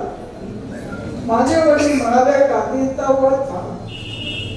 मी म्हटलं आपला लोकमान्यामध्ये खून असं छापू नका, तुम्ही वध का म्हणता, ते म्हणाले तुला करायचं. म्हटलं विचारतो सगळे धर्मवाले वध म्हणाला. मग वाचन वाढलं, माझ्या लक्षात आलं की संघवाले गांधींच्या कुणाला वध का म्हणतात. त्या वध म्हणणाऱ्या भागांपैकी मी नाही, मी विनोबा भावांपैकी आहे.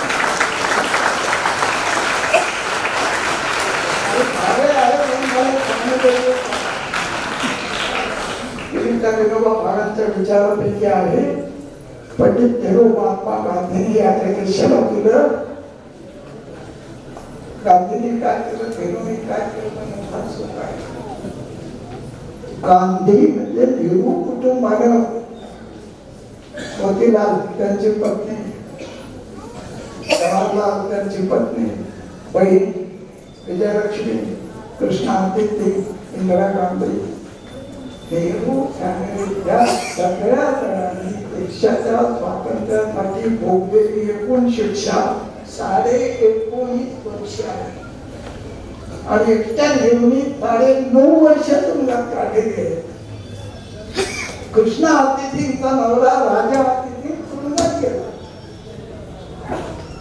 कमला नेहरूंना म्हणजे पंडितजींच्या पत्नीला क्षय झाला असताना डांबला होता की आज गरीब 19 वर्ष त्या परिवारानं तुरुंगात स्वातंत्र्य करता काढलेली आहे. महात्मा गांधींचा धिक्कार करणं फार सोपं आहे. त्याला त्या 400 विद्यापीठात गांधी शिकवला जातो. आता तुम्ही कॅलिफोर्निया विद्यापीठात जाऊन आले, मिशिगन युनिव्हर्सिटी जाऊन आले. मिशिगन युनिव्हर्सिटीमध्ये महात्मा गांधी शिकवला जातो. अमेरिकेत 600 विद्यापीठात गांधी शिकवला जातो. नेल्सन मंडेला त्यांचे गुरु आहे. नेल्सन मंडेला मार्टिन लुथर,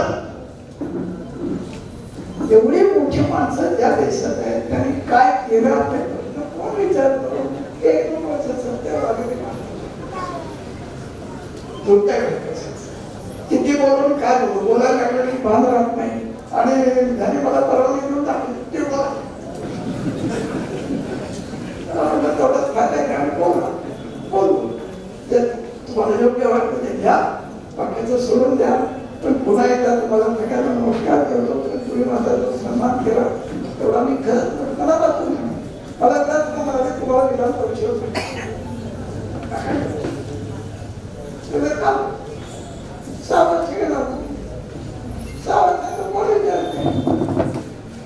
माझे आमदार घरोघरी फिरत आहेत, ते कुठेच नाही, पण तरी दाजींच्या काकींच्या पुण्यतिथीला मला बोलवतात.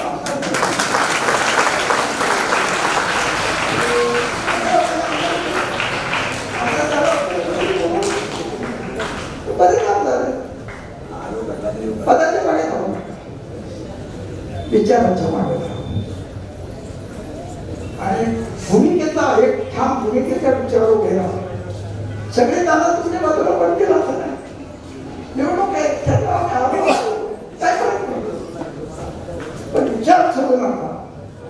विचार सोडला तर महाराष्ट्राची शिस्त बिघडलेला का सत्तेच्या मागे पडू नका. सत्तेच्या मागे आज पहिले महाराष्ट्राची कला निर्धारात आहे. महाराष्ट्राचं आजचं दर्शन आणि महाराष्ट्राचं आजचं राजकारण नात्याचं हेच कारण आहे. आणि म्हणून इथे साताऱ्याच्या सगळ्या लोकांना शपथ आहे की निवडणुकीत पैशाचा वापर होत असताना सातारा जिल्ह्याने तरी क्रांतीला साक्ष ठेवून कर्मवीराला साक्ष ठेवून मी निवडणुकीत पैसा घेणार नाही अशी शपथ घेऊन मतदान करा. एवढंच सांगतो, थांबतो. जय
आज अनुभव चव्हाण आणि यांचा आमचा संयुक्त स्मृती दिन आहे. त्या निमित्तानं आज मलकापूर नगरपालिकेमध्ये सालाबादप्रमाणे पण काही नगरपालिकेचे उपक्रम एखाद्या महाराष्ट्रातील नामवंत व्यक्तीचं विचारधन मलकापूरकरांच्या पुढे ठेवावं, त्या परिसरात ठेवावं, पुन्हा दरवर्षी कार्यक्रम करत असतो. त्या कार्यक्रमाचं औचित्य साधून आमच्या विनंतीला मान देऊन आज महाराष्ट्रातले आणि देशातले सुद्धा म्हटलं तरी अनुभवणारे ज्येष्ठ पत्रकार, निर्भीड पत्रकार, स्पष्ट वक्ते असं आपले विचारधारे मांडणारे नेते, राजकीय परिपेक्षात नेते असल्याचं म्हणणं चुकीचं आहे, पण या पत्रकारितेच्या व्यवसायातलं नेतृत्व करणारे एक ऋषितुल्य नेतृत्व म्हणजे सन्माननीय मधुकरराव भावे.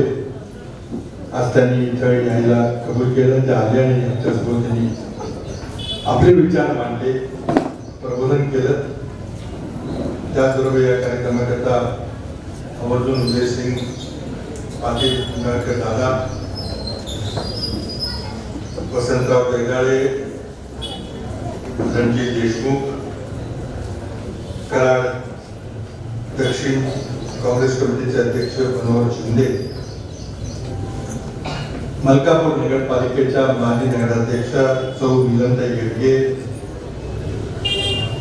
मधुकरची भावना घेऊन येणारे, सातारून आणणारे राजेंद्रजी शेलार, बाबूराव शिंदे, त्याचबरोबर आज खास चिपळूणवर असलेले प्रशांत यादव,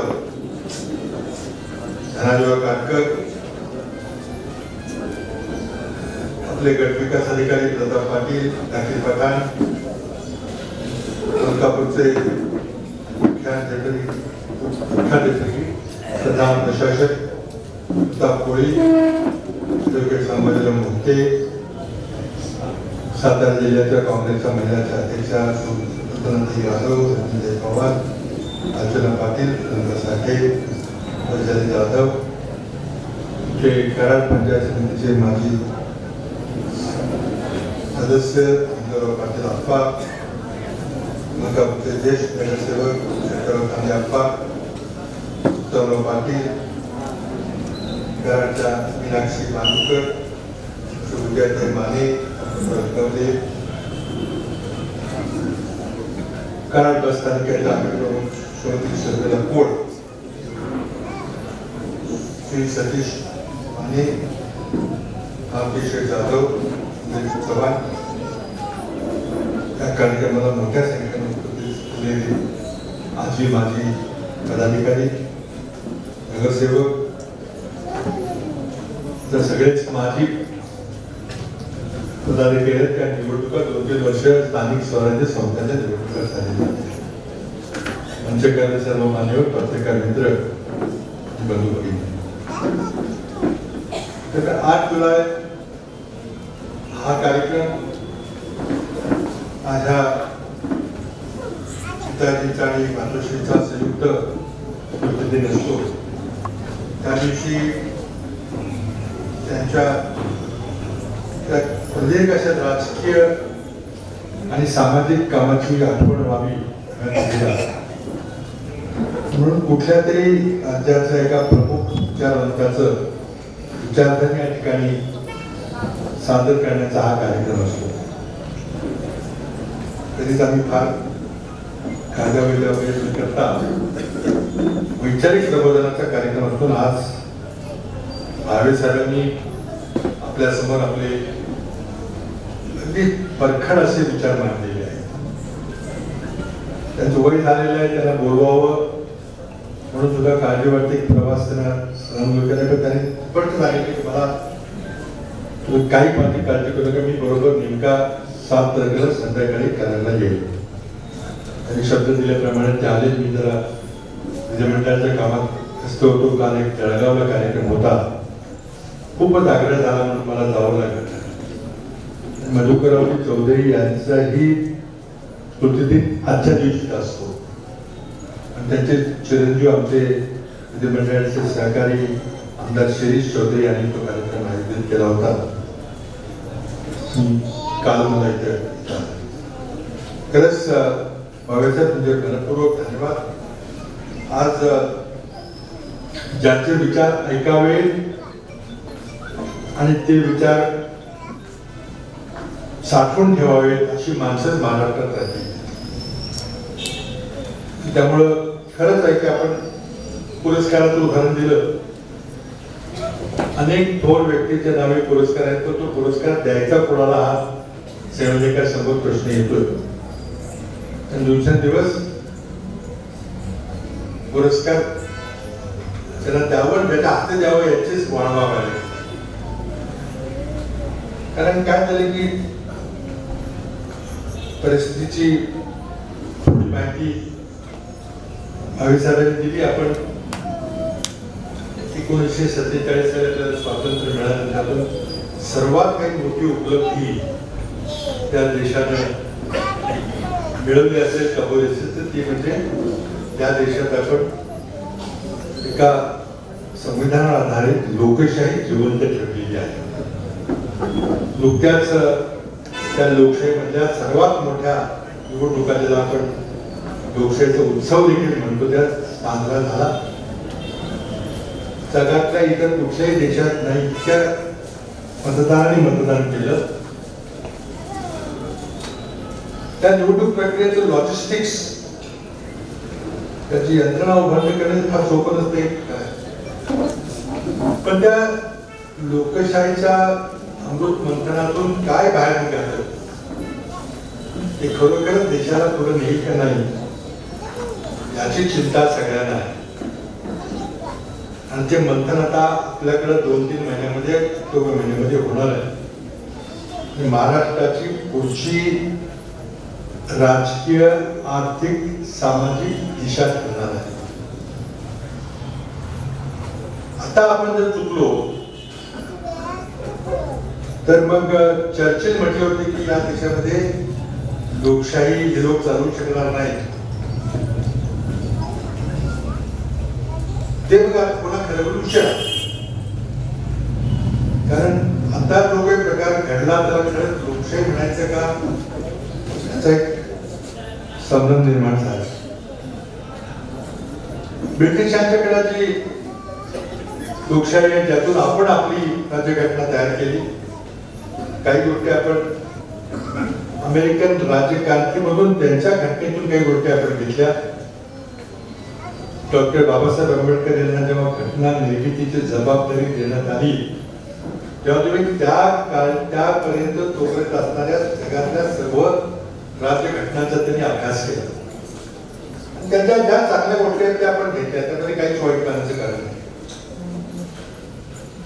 आणि त्यातून ही राज्यघटना तयार केली. त्यातून या निवडणुका, लोकांना मताचा अधिकार, मग आरक्षणाच्या माध्यमातून आपण जे शोषित वंचित घटक आहेत त्याच्यावर हजारो वर्ष अन्याय झाले, त्याचा सगळ्यात मोठा घटक म्हणजे भगिनी वर्ग. त्या सगळ्यांना न्याय द्यायचा प्रयत्न केला. जगातल्या कुठल्याही राज्यघटनेमध्ये अशा प्रकारच्या राजकीय आरक्षणाची व्यवस्था नाही. त्याचं सर्व क्रेडिट त्यावेळेचे नेते आणि विशेषतः डॉक्टर बाबासाहेब आंबेडकरांनी दिलं पाहिजे.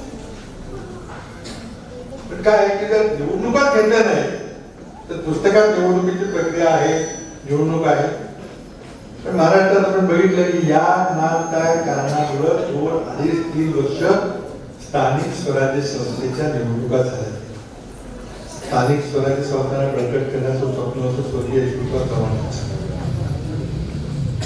तर त्रिस्तरीय त्यांनी रचना केली, लोकसभा, विधानसभा आणि स्थानिक स्वराज्य संस्था. त्या संस्थांच्या निवडणुका 2-2.5 वर्ष झाल्यानंतर आज पण मलकापूर नगरपालिकेमध्ये कोळी प्रशासक म्हणून काम करत आहेत, कारण निवडून आलेली बॉडी नाही. कारण निवडून आलेली बॉडी नाही, तिथेही प्रशासक आहेत.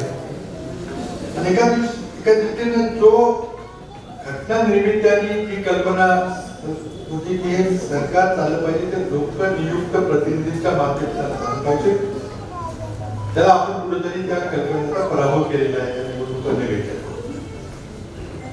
आता राज्यघटनेमध्ये लोकसभा आणि विधानसभा निवडणुका टाळता येत नाही, त्या वेळ घ्यायला स्थानिक स्वराज्य संस्थेच्या निवडणुका टाळता येतात, त्या टाळल्या. म्हणूनच या गेल्या निवडणुकीमध्ये संविधान बचाव हा एक उत्स्फूर्तपणे नारा देण्यात आला आणि बऱ्याच अंश लोकांनी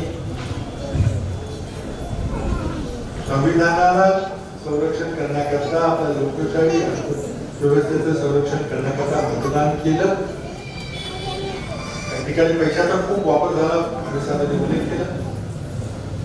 आणि यानं त्या प्रकारे निवडणुका लांबून संविधान रद्द करायचं, लोकशाही रद्द करायची किंवा संविधानच पैशाने विकत घ्यायचं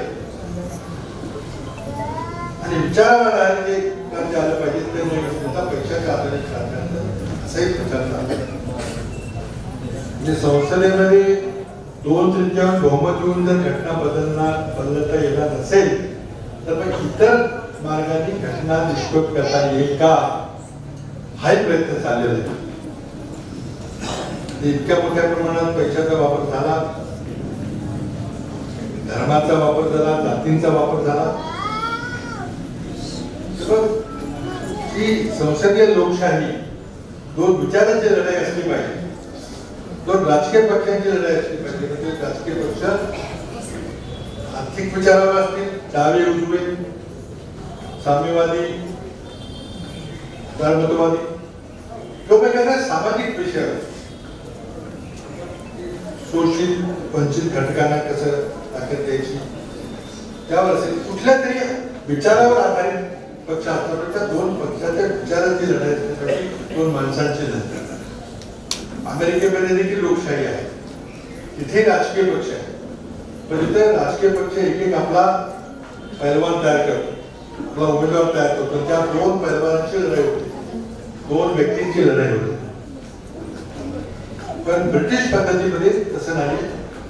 थोड्याफार प्रमाणात जो प्रमुख नेता असतो तो वर येतो, तोच प्रमुख बनेल असं काही खात्री नसते. अमेरिकेत मात्र त्या दोन राष्ट्रपती पदाच्या उमेदवाराची निवडणूक होती, त्यातले एक राष्ट्रपती होतो 4 वर्षांचा. या सगळ्या राज्यघटनेमधून बाबासाहेब आंबेडकरांनी आपले विचार घेतले. आयर्लंडच्या घटनेतून, कॅनडाच्या घटनेतून, ऑस्ट्रेलियाच्या घटनेतून, न्यूझीलंडच्या घटनेतून आणि प्रामुख्यानं ब्रिटनच्या आणि अमेरिकेच्या काही गोष्टी तिथे ज्या चांगल्या पद्धतीने चालतात आपल्याकडे चालत नाही. परंतु शेवटी जी बरेच लोक म्हणतात की भारतामध्ये खूप दिवसापासून लोकशाही होती, भारत मदर ऑफ डेमोक्रेसी आहे, हे खरं ते अजिबात खरं. दुर्दैवाने आपल्या देशामध्ये सामाजिक उतरण होती. जगात कुठेही अशा प्रकारची सामाजिक उतरण नव्हती. त्याचा पगडा अजूनही आपल्या राजकीय प्रक्रियेवर आहे. अजूनही तरी लोकशाहीचा मोठा डोलारा आपण उभा केला तरी पक्षांतर्गत लोकशाही कमी आहे. त्यामुळे मग आज लोकशाहीचे जे विद्रुप स्वरूप झालेले मगाशी येताना मावळसाहेब म्हटले की जर आपण आता यावेळेला तर चांगला निर्णय, योग्य निर्णय घेतले नाही तर महाराष्ट्रामध्ये राजकारणाचं वाळवंट होईल.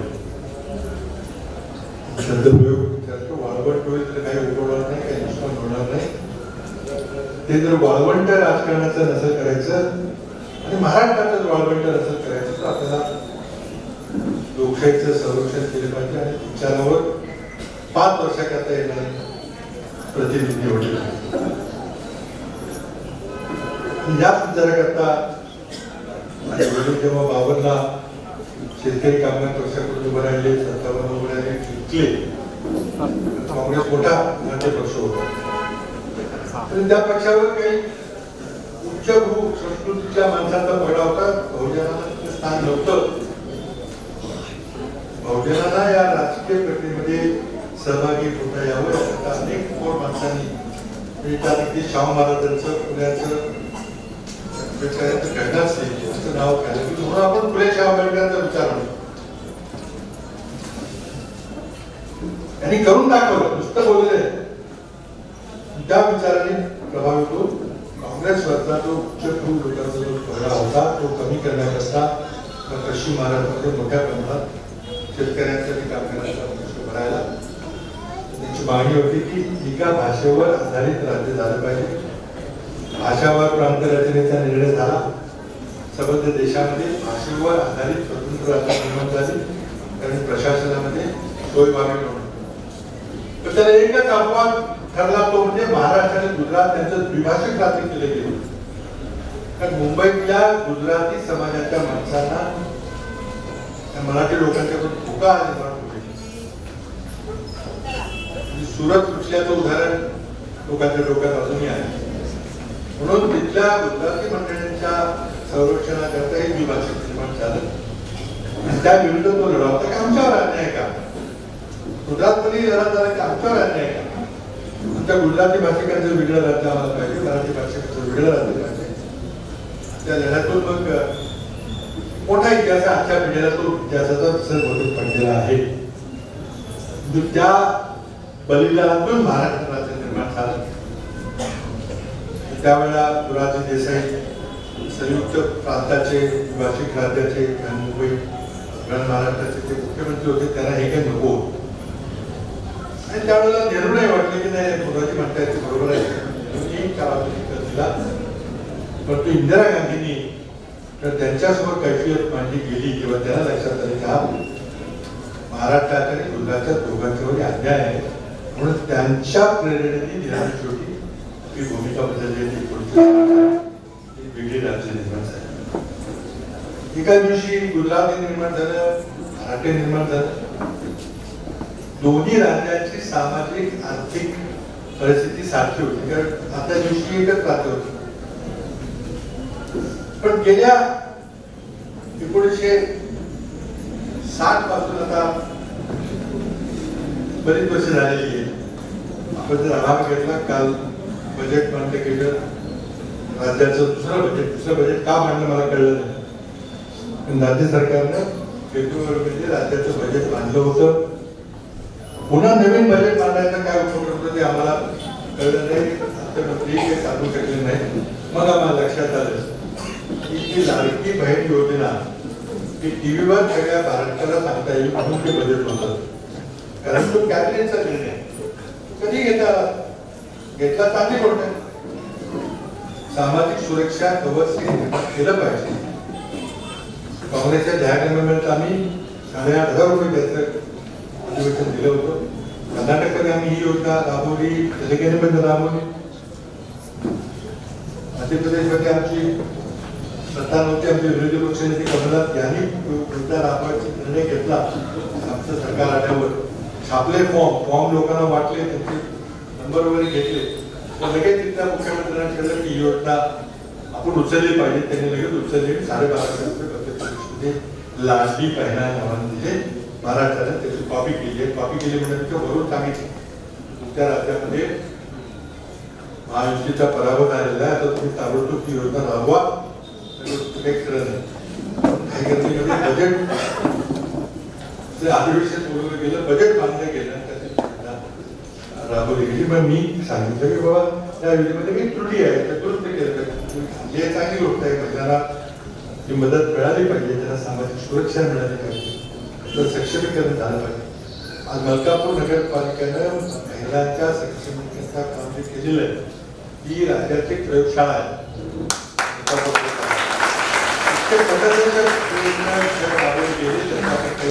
थोडीशी उदाहरणं पाहिजे. महिलांचं सक्षमीकरण फार गरजेचं आहे. केलं त्यामध्ये मी हाऊसमध्ये मुद्दा मांडला, तुमच्या या पहिल्या योजनेमध्ये त्रुटी आहे. तुम्ही 7 वर्षांत का थांबलं? 7 वर्षानंतर कोण काही महिलांना काही मदत लागत नाही का? फक्त मुलांनी सांभाळलं पाहिजे.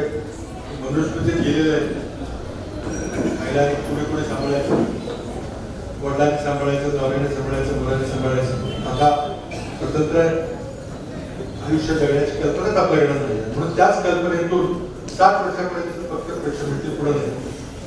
म्हटलं असं का तुम्ही करता? मग शासनाने 65 वर्ष त्याला स्पष्ट मागणी.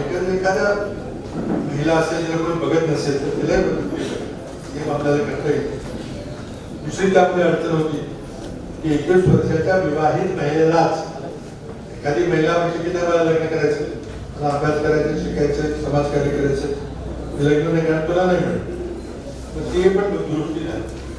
विवाहित महिलांना देखील दिले त्याच्या निर्णय केला. पण दुर्दैव असं आहे की मला असं वाटतं की 1 मे 1960 साली 2 राज्य निर्माण झाली. दोन्ही राज्याची परिस्थिती सारखी होती. पण आज महाराष्ट्राच्या दरडोई उत्पन्न जे आहे, वार्षिक दरडोई उत्पन्न जे दिल्लीमध्ये प्रकाशित केलं जातं, त्यामध्ये महाराष्ट्राचा आज 11वा क्रमांक आहे. आपल्या बरोबर निर्माण झालेलं गुजरात राज्य आपल्या पुढे गेले, तेलंगणा पुढे आहे, आंध्र पुढे आहे, 11 ते 10 राज्य पुढे आहेत. आजचे गेल्या वर्षभराचे आकडे महाराष्ट्र सरकारने दिल्लीला सादर केले नाही. फेब्रुवारी 2024 मध्ये जी आकडेवारी आली राज्यांची तुलनात्मक माहिती देण्यात केली आहे की महाराष्ट्राची माहिती उपलब्ध नाही. इतरांनी दिली.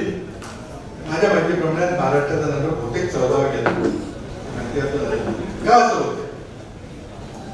मला वाटतं बेरोजगारीचा प्रश्न होता, महागाईचा प्रश्न होता. साधी गोष्ट आहे की डिझेल, पेट्रोल, स्वयंपाकाच्या गॅसची जर कर वाढवून आपण जर किमती वाढवल्या तर सरकारवर लोकांची नाराजी निर्माण होली. काही राज्यकर्त्याला कळत होतं का? तो नाराज होती, बहिणी नाराज होती, घर चालणार नाही. मग तुम्ही डिझेल, पेट्रोलचे एवढे कर का वाढवले? गॅस सिलेंडरचा दर 400वरून 1100 का दिला? कारण डिझेल, पेट्रोल, गॅसचे कर गोळा करणं फार सोपं असतं. नुसतं बोर्डवर माहिती लिहिली की आता डिझेलचे दर 95 लिटर की माणसं आपली स्कूटरमध्ये डिझेल भरायचं तिकडे बरोबर तेवढे पैसे देतात आणि सरकारला पैसे देतात. 32 लाख कोटी रुपये गेल्या 10 वर्षामध्ये सरकारची डिझेल, पेट्रोल आणि गॅसवर डोळे. सरकारला माहित नाही की लोकांना त्रास होईल, लोक नाराज होतील, आपल्याला कदाचित निवडणुकीला फटका बसू शकतो. करावं लागलं कारण सरकार चालवायला पैसे देत. आर्थिक परिस्थिती इतकी बिकट झालेली आहे देशातील राज्याची. खतावर कर, जीएसटी वर कर, फूडवर सगळे कर, सगळे शेतकऱ्याकडे गेलो तर 6,000 रुपये तुम्हाला सन्मानित भेटतो. शेतकरी उत्तर सांगतो 1 लाखाचं खत घेतलं तर 18% जीएसटी आहे, 18,000 सरकार ठरवलं. त्यातले 6,000 दिले तर काय घ्यायला लागतात कर घेतले नाही तर सरकार चालणार नाही. हे दारुण सत्य आहे. म्हणून कर्जाची रक्कम 55 लाखावर 200 लाख कोटी कर्ज केलेलं आहे. तरी भागत नाही म्हणून सरकारी उद्योग विकायचे भारत पेट्रोलियम कॉर्पोरेशन हे वाईट आहे. महाराष्ट्रामध्ये बरेच काय काय सांगितलं जातं की कर्ज उद्योग येत नाही. नाही म्हणजे आमच्याकडे परदेशी गुंतवणूक येते, उद्योग येते, नवीन उद्योग यादी द्या. सातारा जिल्ह्यामध्ये अमुक उद्योग इतका मोठा आला की इतकं रोजगार निर्माण करायचा. वाशिममध्ये एक सिंधुदुर्गमध्ये एक उद्योग नाही, गडचिरोलीमध्ये नंदुरबारमध्ये एक उद्योग नाही. 0 इंडस्ट्री डिस्ट्रिक्ट. काय केलं आपण? आणि युवा स्वप्न दाखवायचं झालं की आमची 10 अब्ज डॉलर इतकी मोठी अर्थव्यवस्था आहे 2028 पर्यंत होणार आहे. खरं नाही. कारण या सरकारनं $1 ट्रिलियन म्हणजे 10 अब्ज डॉलर किंवा 1 लाख कोटी डॉलर, $1 तर 83 रुपयाने झाले तर 83 लाख कोटी रुपयाची महाराष्ट्राची अर्थव्यवस्था. $1 ट्रिलियन म्हणजे 83 लाख कोटीची अर्थव्यवस्था 2027. त्याकरता महाराष्ट्र सरकारने आर्थिक सल्लागार परिषदेला प्रश्न मांडला की काय केलं पाहिजे आपल्याला एक एवढी मोठी अर्थव्यवस्था. सल्ला द्या. त्यांनी सल्ला दिला की राहिलेल्या 4-5 वर्षामध्ये तुम्हाला 17% सतत विकास केला पाहिजे अर्थव्यवस्था, तर तुम्ही त्या टप्प्यापर्यंत पोहोचाल. या वर्षी बजेटमध्ये महाराष्ट्र सरकारचे आकडे दिले त्यामध्ये महाराष्ट्राच्या अर्थव्यवस्थेचा विकास झाला 5.5%. तो म्हणजे चालू किमतीमध्ये. स्थिर किमतीमध्ये बघितलं तर 1-2% होता. आर्थिक सल्लागार परिषद म्हणते की 17% वाढ झाली पाहिजे. आपली वस्तुस्थिती चालू किमतीमध्ये 5-5.5% आणि स्थिर किमतीमध्ये 1-2% आहे. कसं आपण पोहोचणार तिकडे? पण स्वप्न जाहिरात करायला काय पाहिजे? आणि खरंच म्हणून त्यामुळं महागाई आहे. त्यामुळं सरकारला आपली जी 14 लाखाची स्टँडिंग आर्मी होती, 14 लाखाचं जे सैन्य होतं आपलं नेव्ही, एअरफोर्स, मिलिटरी, आपल्या भागातील ती मुलं सैन्यामध्ये काम करतात. कुणी जर शहीद झाला तर आपण त्याला सन्मान करतो. पण ती माणसं 20 वर्ष सेवा केल्यानंतर रिटायर होतात, त्याला पेन्शन द्यावी लागते 80 वर्ष, 70-80 वर्षापर्यंत करतो. त्याला ती पेन्शन द्यायचा खर्च इतका प्रचंड मोठा खर्च होतो, तो परवडत नाही. म्हणून सरकारनं रेग्युलर आर्मी रद्द करून टाकली. त्या जागी 4 वर्षाच्या कॉन्ट्रॅक्टवर माणसं सैनिक घ्यायचे, 4 वर्ष त्यांना राबवून घ्यायचं, शिक्षण द्यायचं, पुढे 4 वर्ष सोडते. 18 वर्ष वयाच्या मुलाला पुढे 4 वर्षाकरता घेतलं, त्याला डिग्री नाही, BA नाही, LLB नाही, इंजिनियर नाही, काय नाही. 22व्या वर्षी त्याला रस्त्यात सोडलं. ट्रेनिंग मात्र दिलं, बंदूक कशी चालवायची, हाताने मुष्टी कसं करायचं. तो मुलगा आता काय करायचं, हे काय करावं होतं सरकारनं? तर अर्थव्यवस्था संपूर्णपणे ढासळली. चर्चा होत नाही, कोणाला किचकट टाकणे कळत नाही. आणि स्वप्न एखादं बोर्ड लावले, फ्लेक्स लावले मोठे मोठे की लोकांना झाले. 5 ट्रिलियन डॉलरची अर्थव्यवस्था देशाची झाली, $1 ट्रिलियन हे काही कळत नाही. आणि म्हणून आपण विचार सोडले. भविष्यामध्ये आपल्याला सांगितलं विचारावर जर आपण पुढचे निर्णय घेतले तर लोकशाही म्हणजे फक्त पैसे किंवा काय कोण देते का, कोण जेवायला घालते का, 1 दिवसापुरतं 5 वर्षात नाही. ही जर लोकशाहीची आपण अवस्था करून ठेवली तर देशाची अवस्था सांगते त्याच्यापेक्षा उत्तर होणार. आणि म्हणून मग आज चांगल्या नेतृत्व हातात 5 वर्षाकरता आपल्याला दिला, राज्य दिलं तरच खऱ्या अर्थानं आपलं भविष्य उज्ज्वल होणार आहे. मधुकररावजींच्या वक्तव्यामध्ये हा त्यांचा जो बोल होता तो अत्यंत महत्वाचा लक्षात घेतला पाहिजे. त्यामध्ये राजकीय कार्यक्रम करायचं कारण आहे, पण सध्या स्थिती होती राजकीय असेल, आर्थिक असेल, सामाजिक असेल, हा समाजाला जातीमध्ये अगदी वर्टिकल डिवाइड करायचं चाललेलं आहे. पताका समाजामध्ये भांडून आलेले आहे. एखाद्या समाजाच्या नेते बोलले जातात, त्यांना तुम्ही काही फरक भाषेत आपण सांगितलं जाते, दुसऱ्या समाजाचे उत्तर प्रत्युत्तर देतात, बघून घेतो बघतो. महाराष्ट्रामध्ये अशी कधी महाराष्ट्रानं बहुजन समाज हा शब्द महाराष्ट्राने दिला, त्याचा उत्तर प्रदेशमध्ये काशेऱ्यांनी शब्द घेतला. शाहू महाराजांनी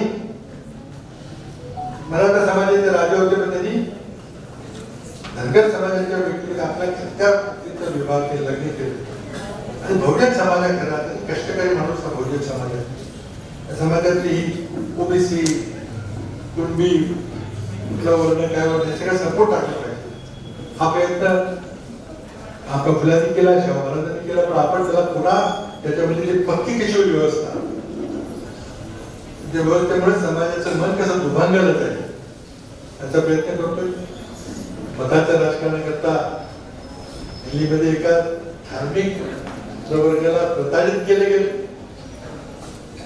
कधी इतिहासामध्ये आपल्या स्वतंत्र भारताच्या इतिहासामध्ये कधी एकदा भावेसाहेबांना जास्त माहिती असेल, त्या शिवसेनेचे नेते बाळासाहेब ठाकरे यांनी एका निवडणुकीच्या भाषणामध्ये काही धार्मिक उल्लेख केला होता. प्रभाकर कोट्यांनी खटला चालला आणि या न्यायदेवतेनं बाळासाहेब ठाकरेंना 6 वर्षाकरता निवडणूक प्रक्रियेपासून मताच्या अधिकारातून वंचित केलं. फक्त एक भाषण केलं. आज आपण पाहिलं तर नंतर शेकडो वर्षापर्यंत प्रलंबित करावं लागेल त्याचे बोलले जाते. आपली ही घटनेची चौकट जी आहे, इन्स्टिट्यूशन्स ऑफ डेमोक्रेसी,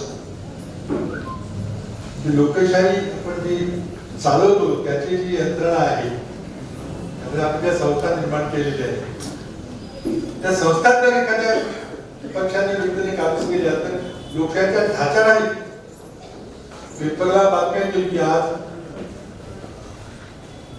15,000 फुटावर आम्ही मतदान केले, एका माणसाकरता केलं. जगात बातमी येते इतके माणसं डोक्यावर ईव्हीएम वगैरे घेऊन जात आहेत, इतक्या लांब रांगा लागल्या ते बोटावर शाही लागलेला फोटो येतो सगळीकडे. लोकशाहीची प्रक्रिया आहे, पण लोकशाहीचा आत्मा तुम्ही मानता तो आत्मा मारायचं काम अगदी वरिष्ठ पातळीवर चाललेलं आहे. त्याचा फायदा होतोय, लाभ होतोय. त्या लोकांनी आज संसदीय मार्गाने आपल्याला लोकशाही बदलता आली, पण इतर मार्गाने आपण लोकशाही सपोर्ट टाकायची, विकत घ्यायची किंवा निवडणुका घ्यायच्या, हे सगळे प्रकार विचार करणं फार महत्वाचं आहे. त्यातूनच आपल्याला तुमचा भाग असेल. म्हणून दुर्गाजी भावे यांच्यासारखे विचारवंतांचे विचार ऐकले पाहिजे. तुम्हाला सांगितलं आज त्याचं वय काय, ठाण्याहून ते यायचं परत यायचं तर काही साधी गोष्ट नाही. त्यांच्यामधला जो कार्यकर्ता आहे, निवडणुकीला ते कधी उभे राहिले बद्दल चर्चा झाली होती बऱ्याच वेळाला, काय माहिती नाही. पण त्याच्यामध्ये पत्रकार जर असेल तरी कार्यकर्त्याचं मत, लोकशाही जिवंत राहिली पाहिजे तर त्या देशाचा उद्धार होईल. तर हाच देश, हीच माणसं 1000 वर्ष पारतंत्र्य का होती. पारतंत्र्य उपर लोक आले, खबर ब्रिटिश आले, आपले होते का बरोबर झाले. दिल्ली लुटली गेली, कत्तल का झाली, का आपण येऊ दिली. उत्तर असं आहे की या देशामध्ये जी समाज व्यवस्था होती, वर्ण व्यवस्थेवर आधारित होती, त्यामुळे आपण या परकीय आक्रमकाचा प्रतिकार करू शकलो नाही. ब्रिटिशांनी 10,000 दुष्ट आले, किती गोळी आणली, तोफ आणली, किती तलवार घेतल्या, तरी पण त्यांनी या सामाजिक परिस्थितीचा फायदा घेतला. 1000 वर्ष आपण चालत होतो.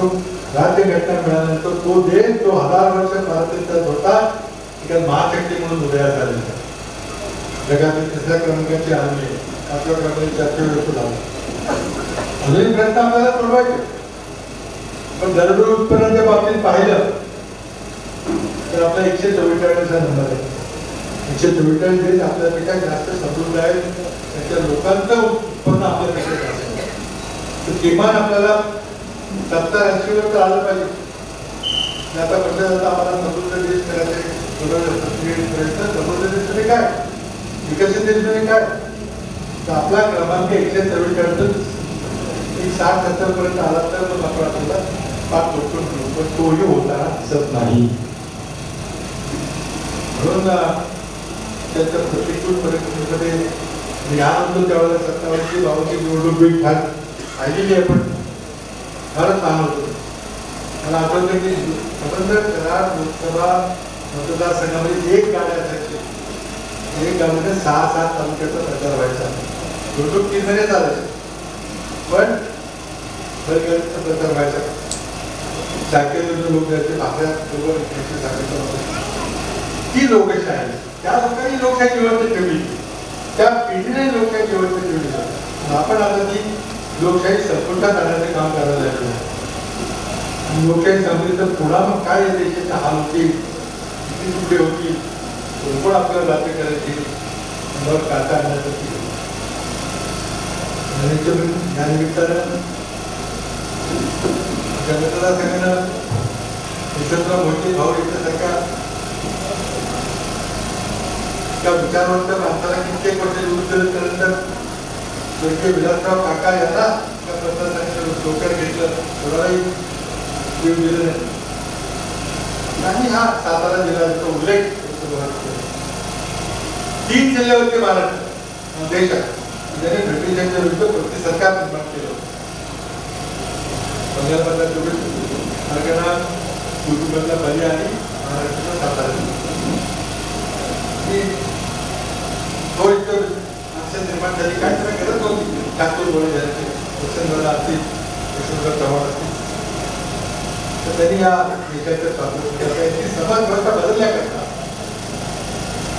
बहुजन समाजाच्या शेतकऱ्यांना सन्मानाने जगता येऊन ही व्यवस्था स्वातंत्र्य मिळवून दिलं राज्य व्यवस्था निर्माण केली राबवली ती यशस्वी करून दाखवली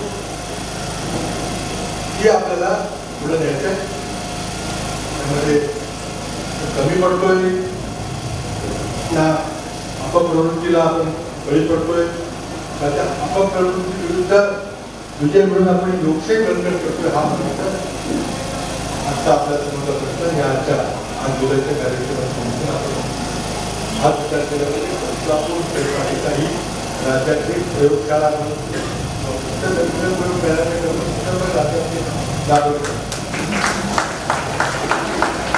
आज लोकनियुक्त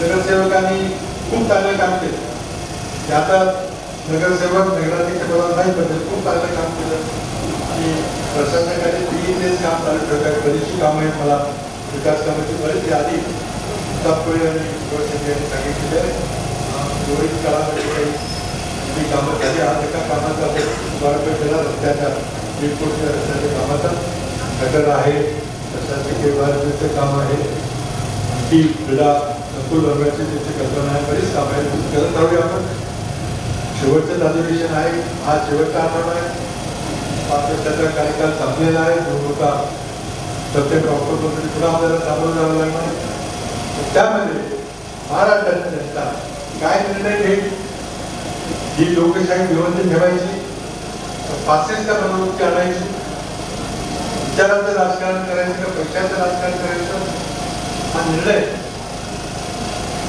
त्या येणाऱ्या राजकीय संघर्षामध्ये आपल्याला याच्या मला खात्री आहे सातारा जिल्ह्यातली माणसं आज विषयाच्या करार तालुक्याची यांच्या चव्हाण यांच्या त्यांनी ज्या संघर्षातून राजकारण केलं त्या अध्यक्ष घेऊन राजकारण त्याची अपेक्षा व्यक्त करतो मधुकर बाळ यांना मनापासून धन्यवाद देतो त्यांनी एका फोनवर त्यांनी मत स्वीकारलं चालेल आणि दुसऱ्या त्या कार्यक्रमाच्या पण लोकांना नव्या पिढीच्या लोकांना पुन्हा पुन्हा हा इतिहास सांगितले ते पुन्हा एकदा धन्यवाद आणि कार्यक्रमाचे